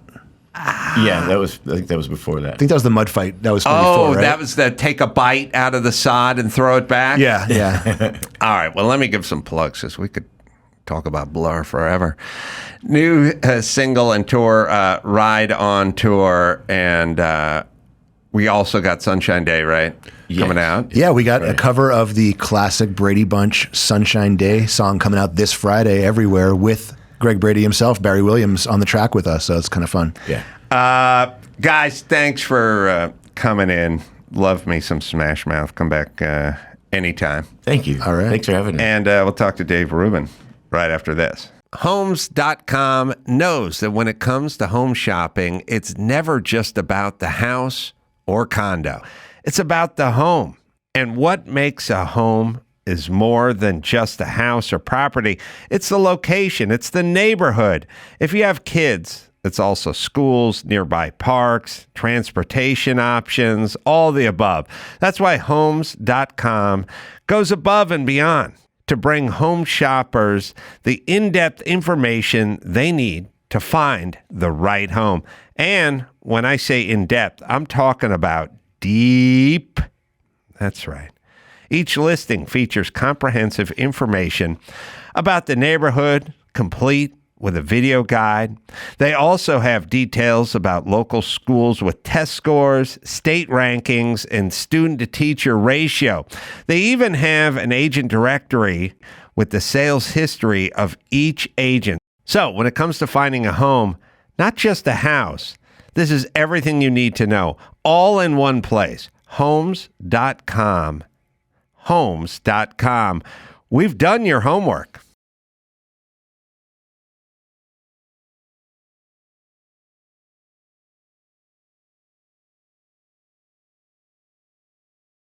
O'Reilly Auto Parts. Oh, my favorite. Love these guys. Yep, they're in the business of keeping your car on the road. O'Reilly Auto Parts offers friendly, helpful service and parts knowledge you need to maintain and repair your car. They've got thousands of parts and accessories in stock and online as well. So they have it in the store. You can buy it online, so you'll never have to worry if you're in a jam. The team at O'Reilly Auto Parts can test your battery for free in or out of your car. Well, it's easier to do it in your car, or you can bring it in, I guess. If it needs to be replaced, they'll help you find the right battery for your vehicle. Need your windshield wipers replaced, a brake light fixed, or a quick service? They'll help you find the right part or point you to the nearest local repair shop for help as well. Whether you're a car aficionado or an auto novice, you'll find the employees at O'Reilly Auto Parts are knowledgeable, helpful, and best of all, friendly. Yes, nice people. The professional parts people at O'Reilly Auto Parts are your one-stop shop for all things auto, do-it-yourself, and you can find what you need in the store online, or you can go in yourself. Stop by O'Reilly Auto Parts today or visit at O'ReillyAuto.com/Adam. That's O'ReillyAuto.com/Adam. Too long. Almost 14 hours since I've seen Dave Rubin. Had a lovely dinner with him and others. We'll get into that. The Rubin Report is the name of the YouTube show. Dave does such a great job. Always great to see you, my friend. Carolla, it's good to see you, and I just want to reiterate before we get into anything else what I just said to you off air, which is that if I take you for dinner, order your own potato. You shared the potato with a billionaire. You were sitting next to a billionaire. You didn't have to pay, and you split a potato with nothing on it, like a pauper. How do you think I became a... Oh, no, he's a billionaire. He's the billionaire. I'm fucking broke. Oh, God damn it. I felt so good about that one when it was coming out, but then I lost momentum. Yeah, I split a 89-cent potato with a billionaire. And with nothing on it. You could have had everything on it. You could have had your own. You could have had the third cocktail, too. We had to negotiate a little bit. We had to talk. He didn't want the cheese and the bacon bits, and I respect that. So, wait, you wanted everything on it. He didn't want anything. We discussed it. Because when you whack up a spud with a billionaire, you got to get something on paper. Otherwise, you could get screwed. You know what I mean? It's like when Taylor Swift marries Kelsey, Travis or whatever, Travis Kelsey or whatever, there's going to be a prenup. And when you whack up a potato with a billionaire, you have to have a discussion. His people talk to my people. We agreed that cheddar cheese was a fool's errand and chives. And then we said we both like butter. He nodded. I nodded. We understood it. And so we whacked up the potato. So you split a buttered potato with billionaire David Sachs from the All In podcast, and he was the original COO of PayPal. And actually, he is a great segue into a Mark McGrath Sugar Ray story that I wanted to tell you after listening to the guys from Smash Mouth just now. So Sachs had, I think it was his 49th birthday here in LA about 5 years ago when I still lived here. The potato splitter? The potato splitter, David Sachs. It was his birthday. And he had a birthday party at his house, and he had Mark McGrath MC the party. And Coolio was there, and a couple other singers were there. And Mark McGrath, it's a couple hundred people.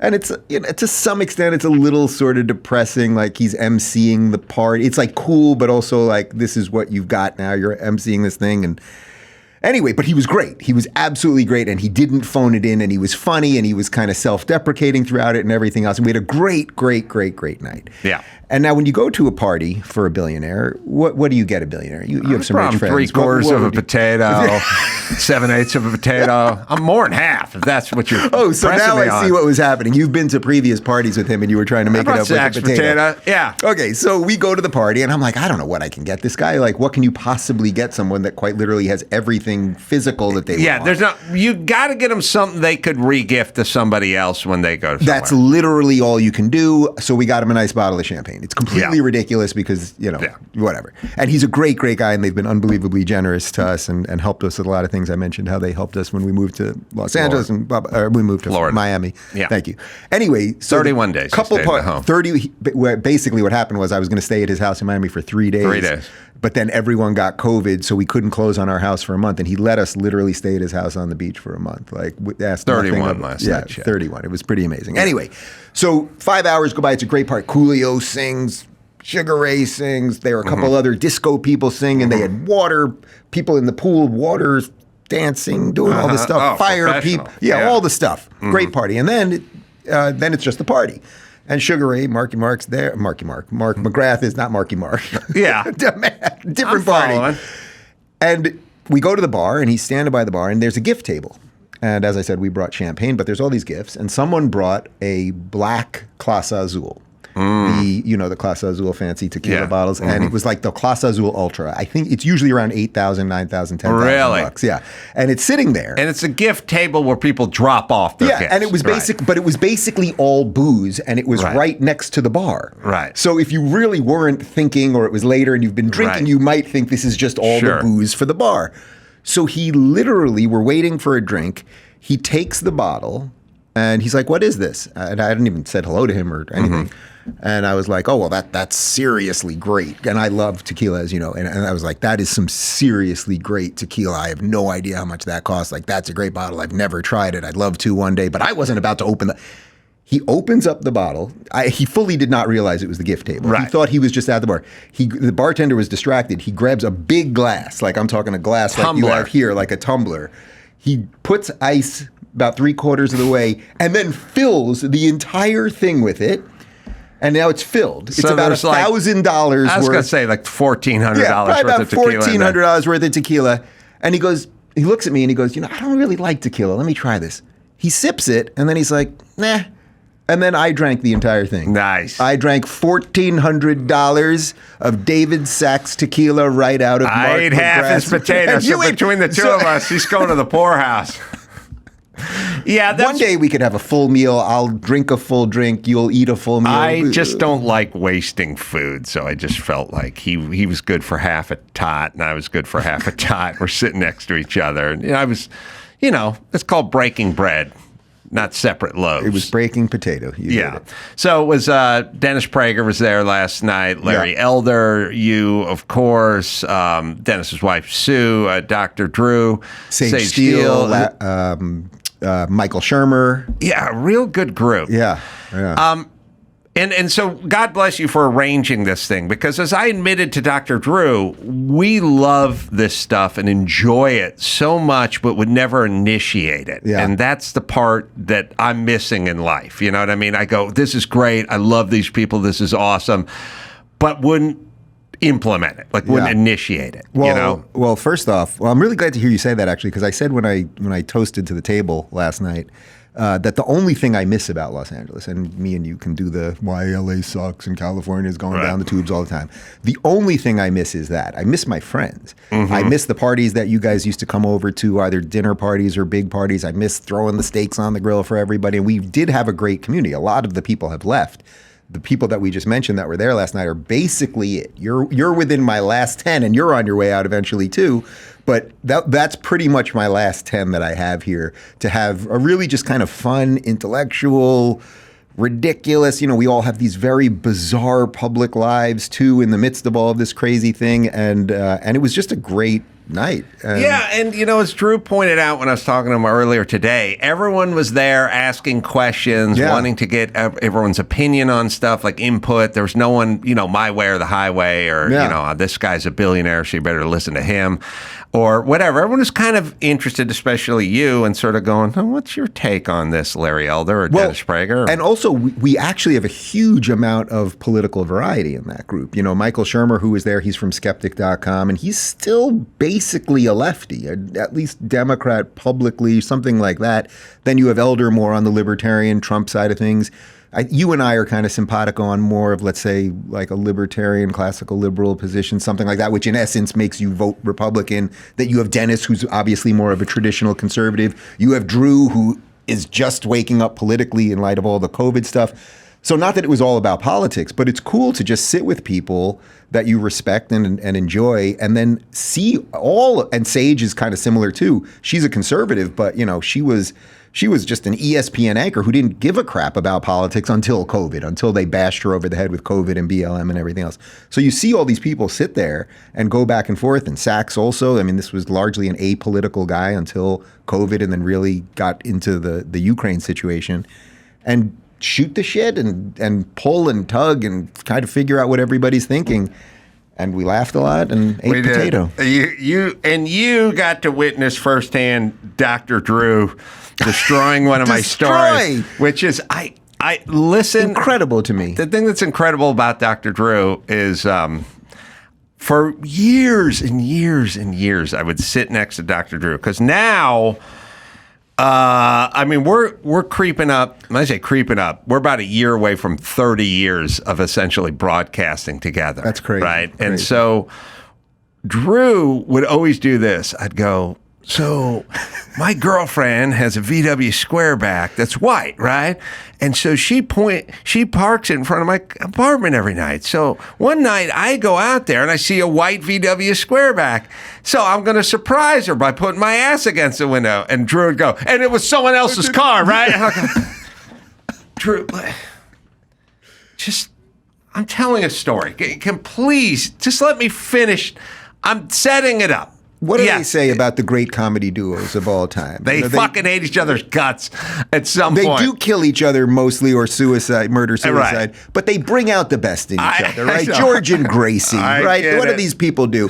But he literally was stealing your jokes time after time, and you're eating half a potato. It was depressing. God. And I would say to Drew all the time, I know your impulse is to like jump in and finish the story or jump to the end.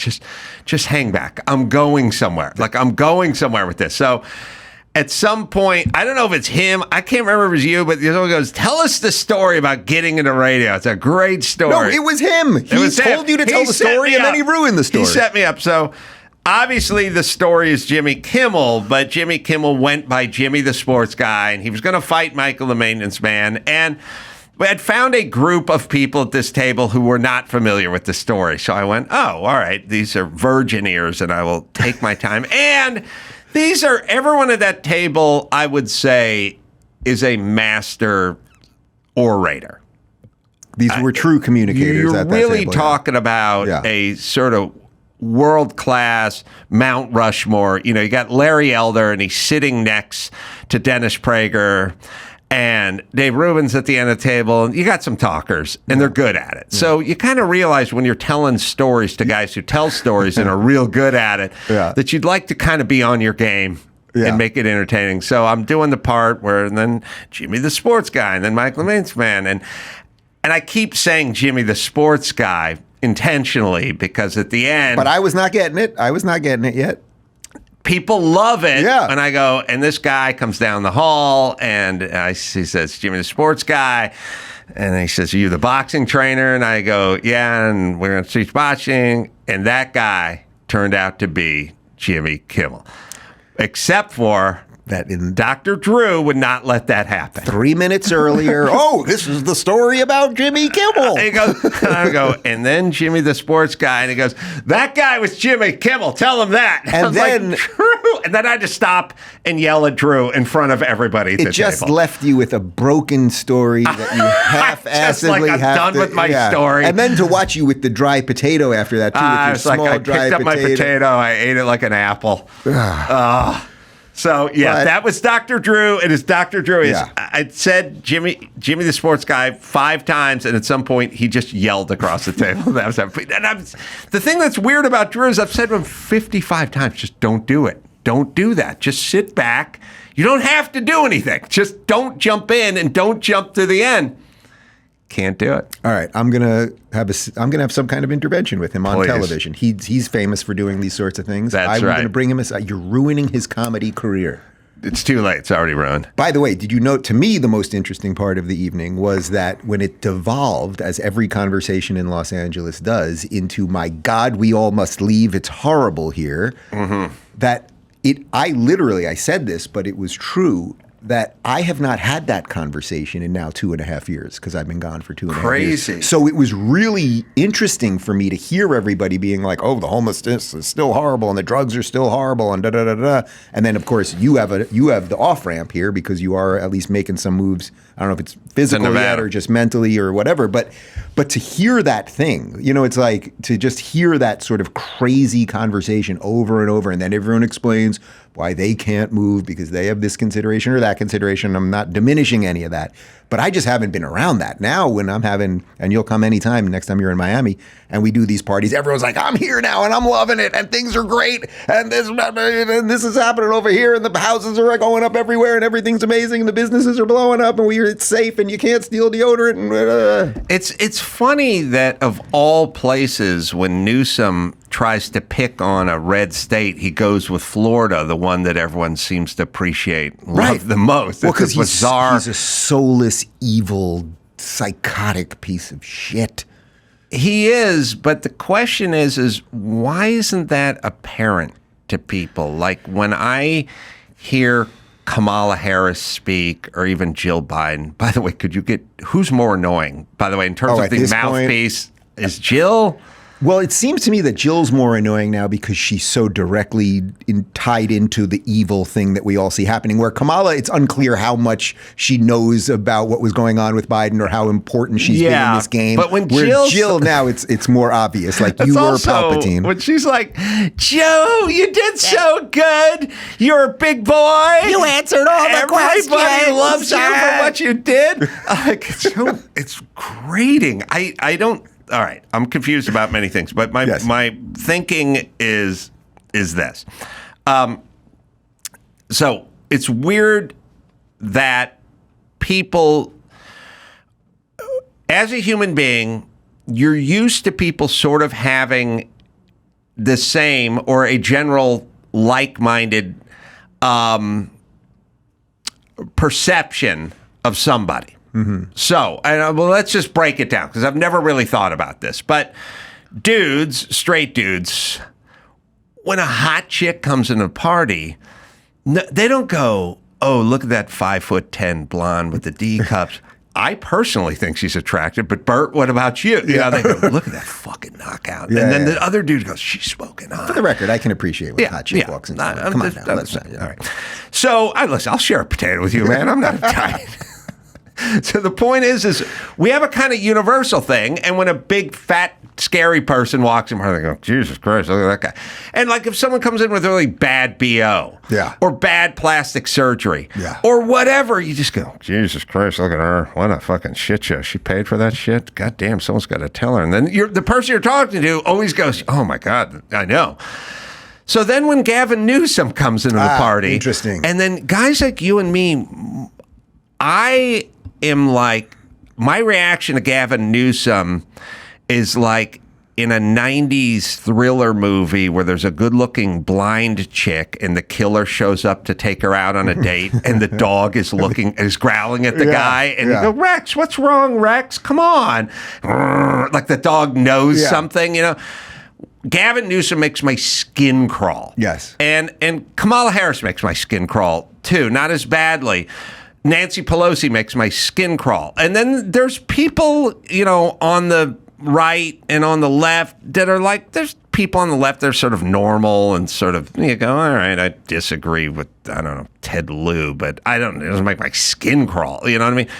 What is it about Gavin Newsom where I go, this guy's a sociopathic, fucking cheating, lying piece of shit. And my mom goes, I'm voting for him. And I'm like, why don't you experience him like I experience him? That's the question. Why are you and I, it transcends right and left. It's just, I experience him. I don't experience Karen Bass, who's could be every bit as bad, mayor of Los Angeles, whatever, as Gavin Newsom. My skin doesn't crawl. What is it with him, and how come others don't experience that? I will answer that question. Could we have your guys, while we do this, just Google Gavin Newsom lizard, and go to the first image. Can they just pull that up and see where the source came from on that? They can just go to Gavin Newsom lizard. Have seen that picture. You've seen that picture, but do you know the source image? The first thing that pops up, I've done this many times, I hope it works since we're on the radio right now. Mark McGrath, Sugar Ray. Am I right? I believe it will be, if you search Gavin Newsom lizard. No, not on Twitter. Well, that's nice to see. I was the first thing that showed up there. But just if you just Google image Gavin Newsom lizard, let's see what pops up. And then I will answer Gavin Newsom lizard. Oh, I guess I'm number 4 there. I'm number 4. All right. So that's pretty good. An image that I helped popularize, that evil face of him on the lizard thing. So Face that's very being exciting. stretched over a lizard head. So when people always say to me at the end of the show, what can you plug? It's like, can you just Google search Gavin Newsom lizard? You don't have to send people to Rubin Report or any of that. The reason for that, I think there's a couple things. First off, you and I are in this game, right? We are in the game of politics. We're in the game of culture and everything else. We've been around the guy and people that have been around him. We survived COVID here. Everything that I talk about politically, he represents the antithesis of. Literally everything. How he deals with homelessness, how he deals with drug use, how he deals with housing prices, his bloviation, the fakeness of him, the slicked back American Psycho, the hair, the veneers, every single thing about him. You're right. It makes my skin crawl. I think he is genuinely, and I do talk in hyperbole a bit, but I wouldn't say someone is evil if I didn't think they were evil. I think he is evil. What he did to this state, and it's not only what he did to the state, what he did to San Francisco as mayor, what he then did to this state, and he shows no remorse. If anything, he shows glee over it and thinks that he's right, and he would gladly do it again. And the fact that with that track record, he wants more power. And as it relates to everything going on with Biden right now, the fact that he showed up to the debate to tell everyone how wonderful Joe Biden is, it's so obvious what he's doing. He's making it clear to the machine, I am a good team player, and when you need it most, I will stab him in the back with my lizard tail that is tipped with poison. But why is it attractive to so many Californians, and why isn't it more transparent? Why are they unable to solve a very simple riddle of this guy looks like a cartoon character of a bad 80s politician? Why is that attractive? I think it's a little bit of the allegory of the cave. When you're in the cave, you don't know what's outside of the cave, and that's all you can see. And the thing of California is California, putting aside politics for a second, California should be and is, in all real purposes, an incredible state. The geography, the water, you can go skiing and go on the beach on the same exact day. Like what once was a great industry of Hollywood here, obviously it's not what it once was. The idea that everyone in America came west to settle this place, to build something amazing, a place like Los Angeles that had no natural water, and they made it happen, and Palm Springs and all of the lore around all this stuff. So I think a lot of the people that still live here, they live in the dream that I think has largely turned into a nightmare. It's not to say it's all a nightmare. Obviously, if you live in the Hollywood Hills and you can have people deliver you Amazon things all day, you don't have to go to CBS and deal with all the theft and all of the rest of that stuff. But I would welcome anyone. When I moved here in 2013, we ended up in West Hollywood. We just happened to find a place there. We could have been anywhere. We just happened to find a place that we liked there. And West Hollywood was booming. Every day there was a new bar, a new restaurant. It was clean. It was vibrant. All of that stuff. When was the last time you were in West Hollywood? I mean, it is never. It's a freaking nightmare. Everything is closed. Unless I haven't been there this trip, but I was here just a few months ago. Everything, the entire strip, which was once like the hottest strip. It's on Santa Monica, Boys Town. Santa Monica. Yeah, basically from La Cienega and Santa Monica to Beverly Hills sign, something like that. Mm-hmm. And everything is pretty much closed. And there's just kind of transients and drug addicts and people that are everyone looks kind of shady and the rest of it. But for some reason, the dream of California looms large in people's minds. But I guess you'd have to ask your mom what the real answer to that is.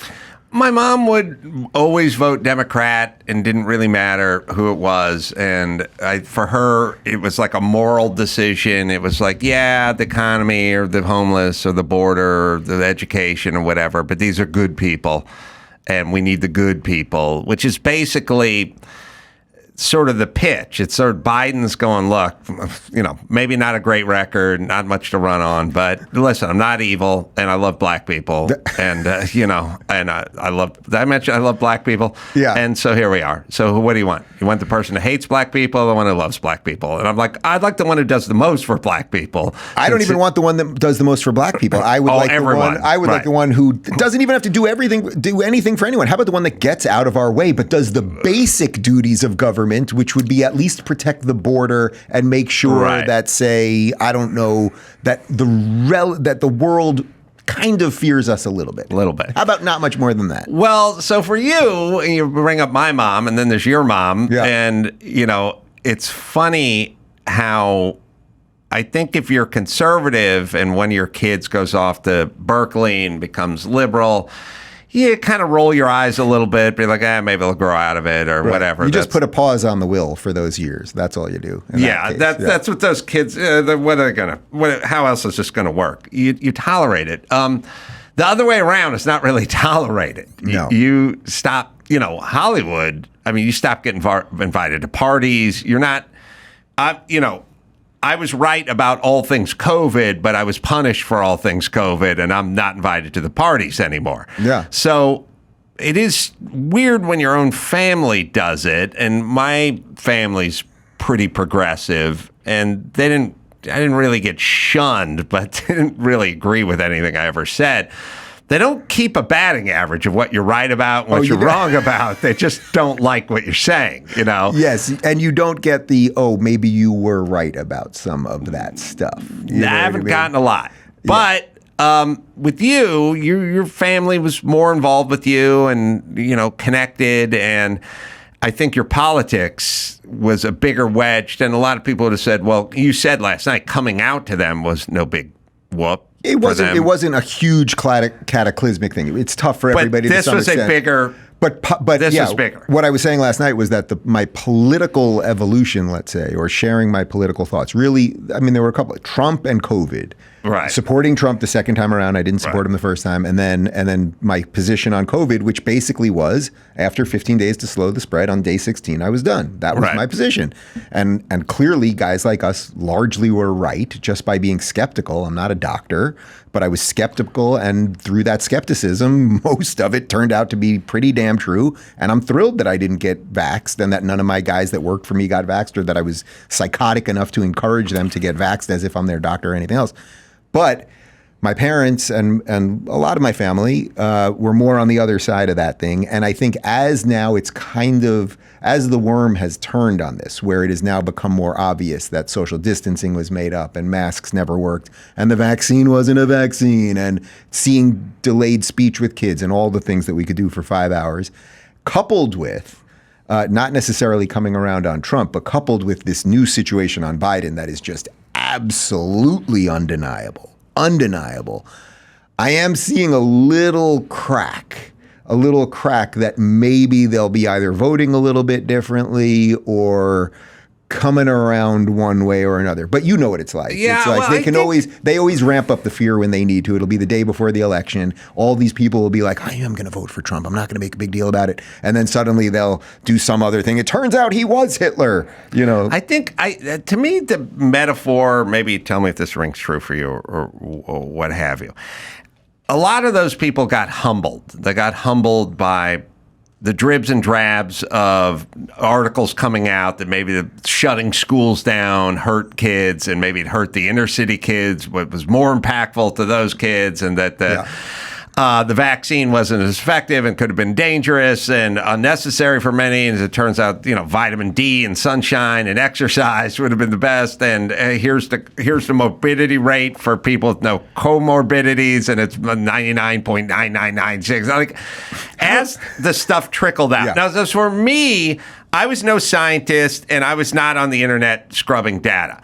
I had about 3 people say to me very early on, and I study patterns, and the pattern I was that would broke for me is I wasn't getting the ages of COVID deaths. They would just say, man died in our lead of COVID. And I was like, now what age? And I never got it. And then I realized they were holding that back because he was 95 years old. So the first thing was that I kept talking to people who went, I did everything right and I still got COVID. I washed my hands, I wore my mask, I did the social distancing, I stayed in, I did everything, I got COVID. And then I'd talk to somebody else and I go, I did everything they told me to do and I got COVID. And then I went, all right, well then fuck it. Now, I'm not saying I want COVID. I'm saying I figured out very early on there's nothing you can do to avoid COVID, so I'm going to live my life. So it wasn't a deep psychological discussion. It was like a quick math thing. You did everything, you got nothing. You did everything, you got nothing. So I'm going to do nothing and enjoy myself, and then I'll probably get it too. So there was that. But what's going on, the metaphor I would say is like the Democrats were like on the bench watching the baseball game of life, and they're watching Trump pitch. And every single ball, they're going, oh, that was a ball. And they go, it looked like a strike. That was in the dirt. You know, they're sitting there, and they kept going. If we could get our guy on that mound, I would embarrass you. I would show you what a real pitcher looks like. You know, we would bring the adults back to the mound, transparency and dignity. You know, back to the mound. You know, and at some point, Trump got off the mound, and the guy they were talking about, it was a Cy Young Award winning, the best pitcher ever, took the mound. And he's throwing the ball over the backstop, and he's facing center field. And he Cy Young of 106 years old. Yeah. And now we're looking to the guys that were razzing Trump the entire time, and they're silent. Yeah. They have nothing to say because their guy's a shit show. And that's why the people that were super loud a few years ago are sort of humbled and quiet now. Oh, I think that's a perfect analogy, and that's why everything is so weird right now. Look, you don't have to love Trump. I largely like Trump, but you know I supported DeSantis during the primary, so I'm not like some like MAGA, my God, Trump is the second coming person. I think pre-COVID he was an extremely good president, and then it's very hard to judge post-COVID. Hopefully, if he becomes president again, he will have learned some of the mistakes of being rolled by the deep state sort of stuff and paying attention to all those middle management people and everything else, the Faucis, et cetera. Yeah. But now the Biden thing is so out of control. What happened on debate night was so profoundly insane. Fauci says he had a bad night. Well, Fauci said he had a bad night, and then he said maybe he had cold medicine, which then the next morning, Karine Jean-Pierre said he didn't have cold medicine. Barack Obama said he had an off night. But the thing is, Barack Obama Dayquil maybe threw his game off. Well, what? Dayquil. I don't think Dayquil does that. I'm enjoying watching Fauci lie. No, it's just lie after lie after lie after lie. But the reason that, let's say, your mom or people in my family or just the average person out there can never really like acknowledge what happened. First off, I think it's tough to really acknowledge a lot of their behaviors. You know, cutting family members out and not speaking to people. I'm not talking about anyone specific in this instance. Just we all know these types of people. People that unfollowed you, your high school friends that unfollowed you and all of that nonsense, right? So it's hard to acknowledge that, oh, they were the bad guy in this. People never want to do that. They don't want to take the mirror and be like, damn, I really did go crazy for that time. And it's hard. And people don't like apologizing. So I think that's part of it. I think there's some of that. Well, there's a lot of that. Yeah. It's not that they have a problem apologizing, although people don't look forward to apologizing. Yeah. But I don't think it's an inherent problem. My thing is they have to admit they were wrong a lot. And when you admit you fucked up and were wrong a lot, then when the next subject comes down the pike, guess who could be wrong? Yeah. And so what they're trying to do is when they apologize, they're kind of saying they were wrong. And they're going to have a lot of certitude about the next thing that they're going to be wrong about. And they're going to do it again. And they're going to do it again. And a nice fat track record of being wrong doesn't help with the next thing you have a ton of certitude about. And the other half were lying. And my theory is you don't apologize when you're lying because you know you're lying the whole time. When you're wrong, you apologize because you go, I got it wrong. Sure. But when you're lying to try to get some outcome or effect, then you don't apologize because in your mind,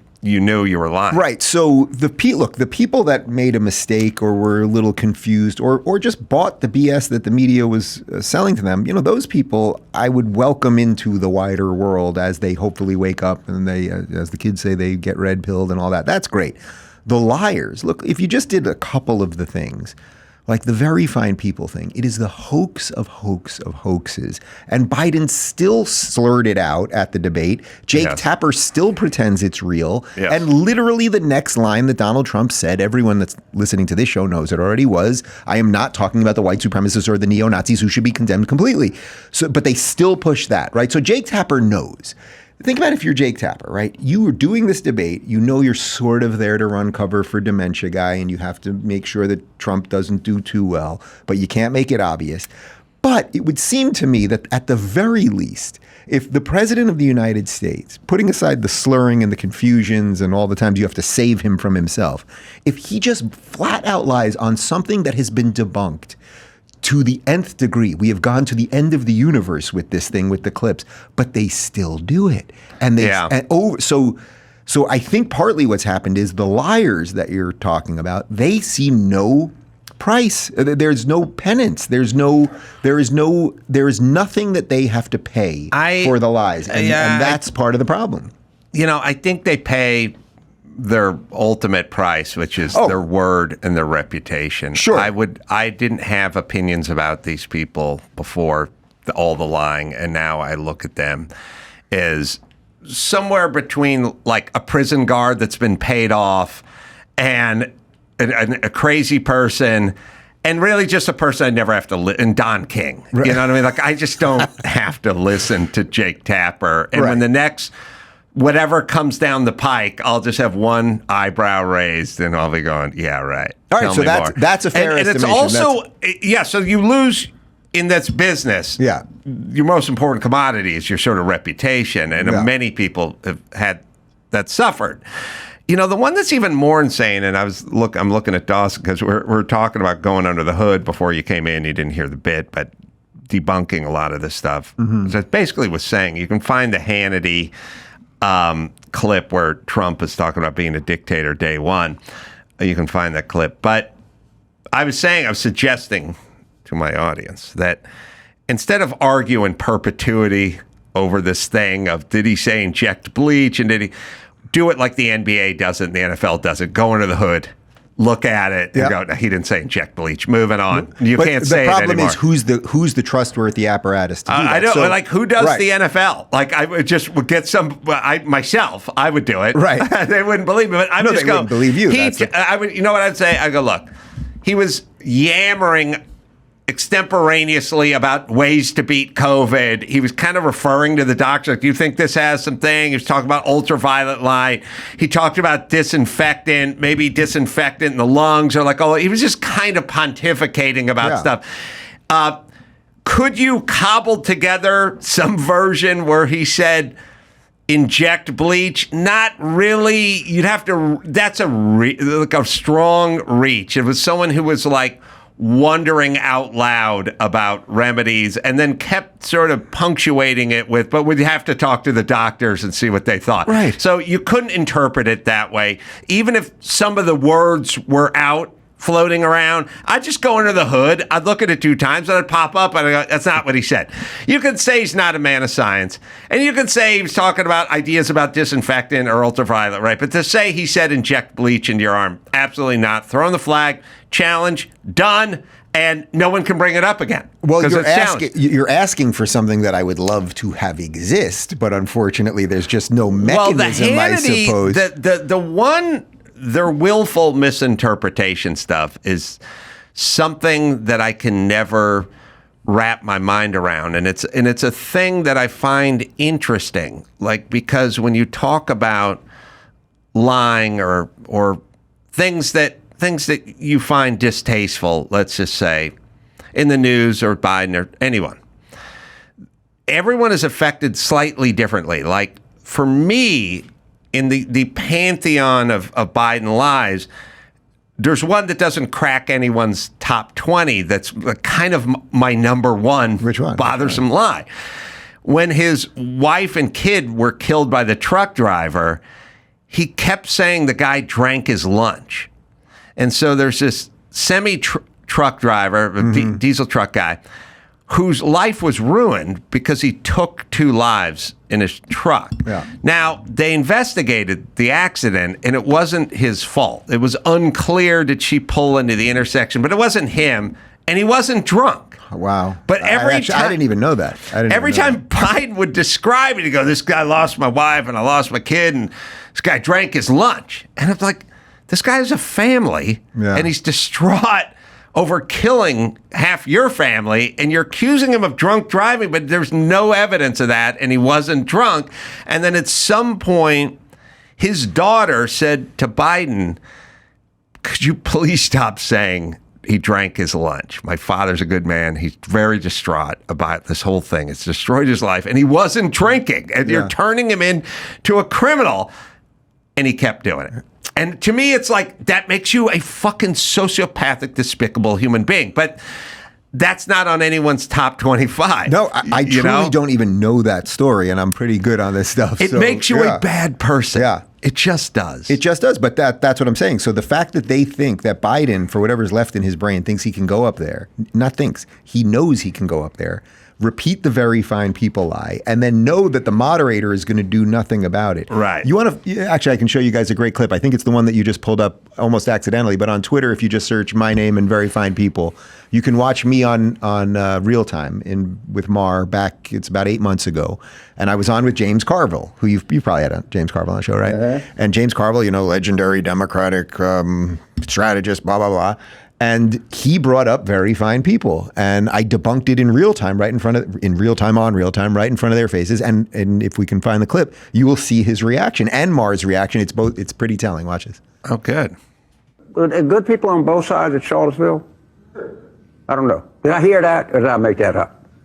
That Trump said there are good people on both sides. He didn't say that. He did not. He said it, but a sentence later he said, "I'm not talking about the white supremacists and the neo-Nazis." Well, yeah, after.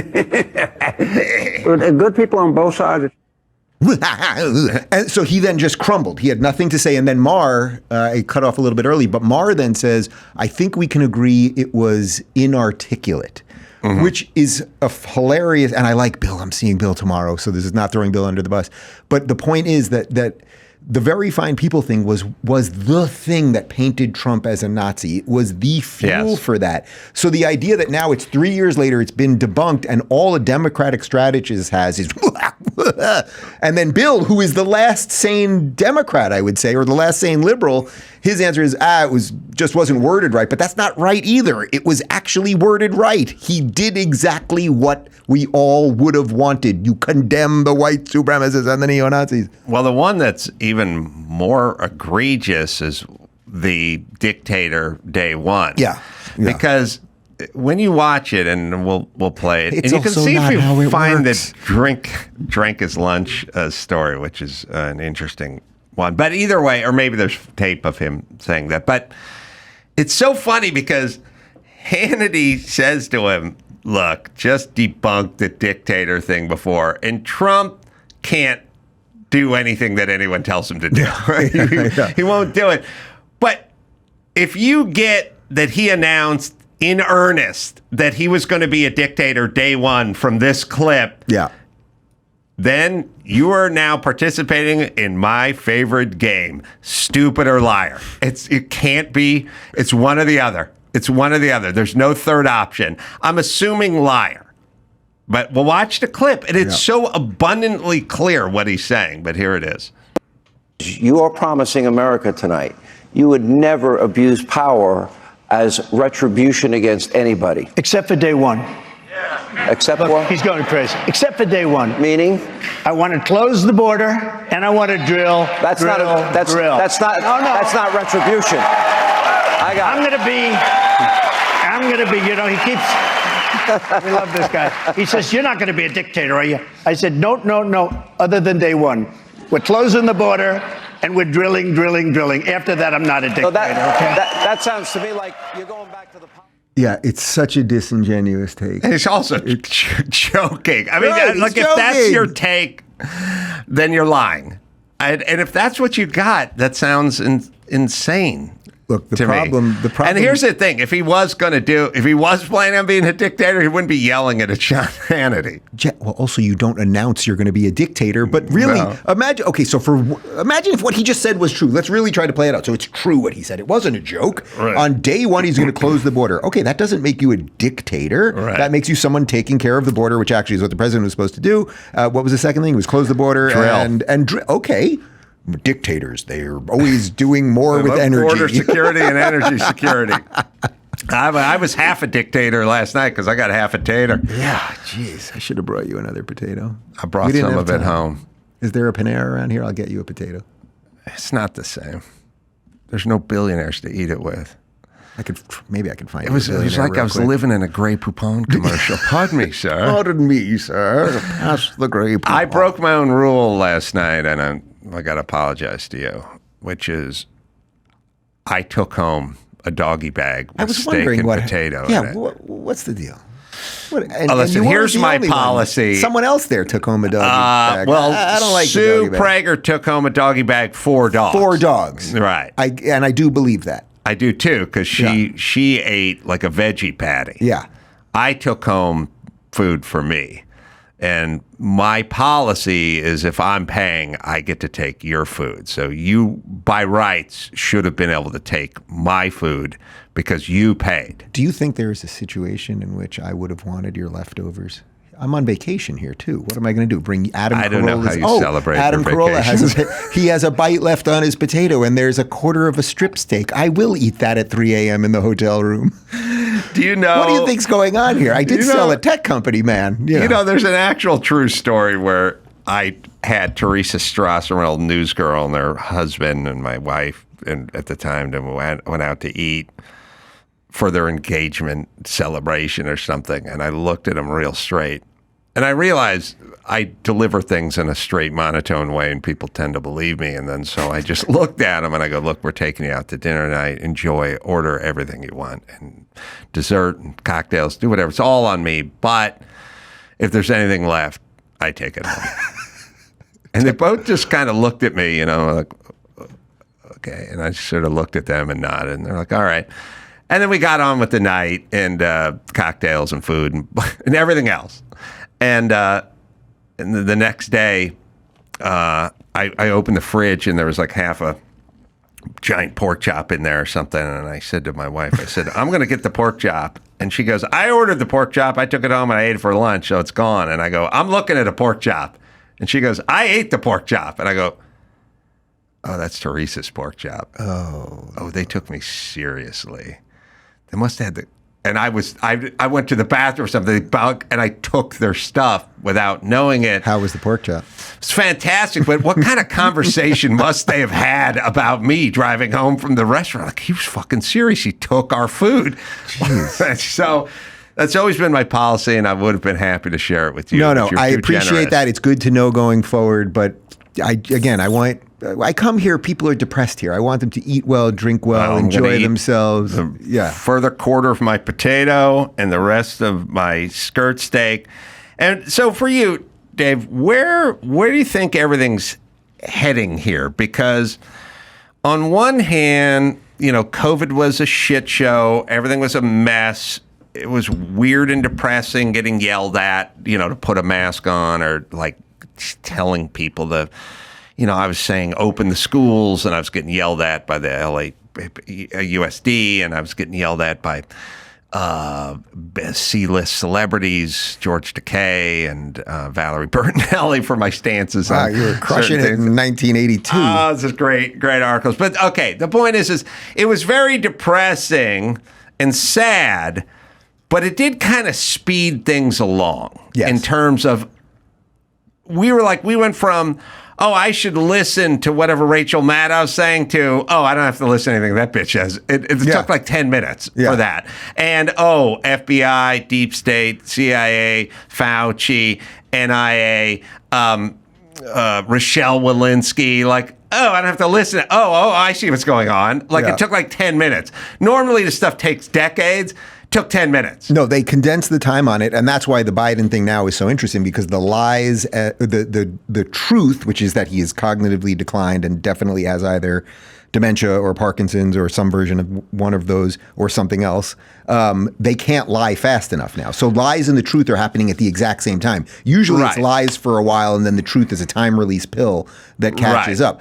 Here's what I think is happening right now. I either think we are in the most dangerous, genuinely the most dangerous spot Americans been in since the Cuban Missile Crisis, probably because we have a completely compromised leader, a party in chaos, a lying media, and there are major fires throughout the world. Why, if you were China, why wouldn't you take Taiwan this summer? In the next why wouldn't you just be like, we're doing it because if the U.S. does literally anything, there will be a revolution because this idiot has dementia? Why wouldn't Iran encourage Hezbollah to attack Israel more? Why wouldn't Putin say, I can actually take real chance now because if America does anything more, people will say he has dementia, all of that stuff. So on one hand, that's a very black pill, bleak picture of how we could be manipulated and all of that stuff. But the white pill, which I hope, I pray, I guess I'm an optimist. I always say I'm a world weary optimist. The part that I think is the white pill is what you just said there, that now because so much bullshit has been exposed so repeatedly and the lies now as it relates to Biden are so completely absurd, no one can defend it, that it is possible that this might be the moment where it actually cracks. That we get to this election, and if Trump still is there and they haven't put him in jail, which, by the way, is still an option, they might do that in September, if he is still the nominee, or if he's the Republican candidate, and if it's Biden or whoever else, but if Trump wins and wins decisively, like let's talk Reagan 84 re-election, right? Like a blowout.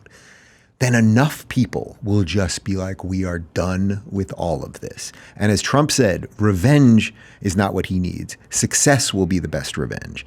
And if it actually happens, we could all just forever turn off MSNBC. We could all shut down the woke idiots. We could ignore all of the Ivy League nonsense. Now, I'm not saying put them in camps. I'm not talking about killing. I am talking just you people no longer deserve to be respected or listened to or anything else. We're not here to kill you, even though you'd love to kill all of us.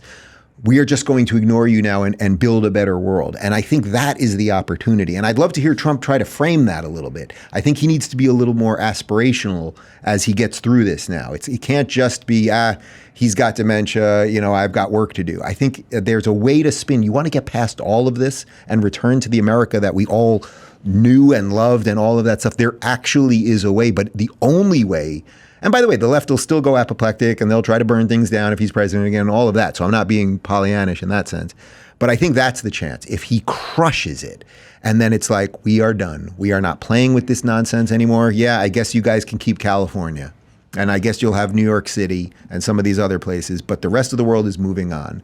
And then there will be amazing things on the horizon. Elon's getting us to Mars. There's incredible AI technology being put out now. You probably saw the thing about the paraplegic that can now play chess through his mind. Like there's so many cool things on the horizon of humanity, but not if we're just going to do this forever. So and it won't be forever. Right? It feels like we can never get out of it, but nothing is forever.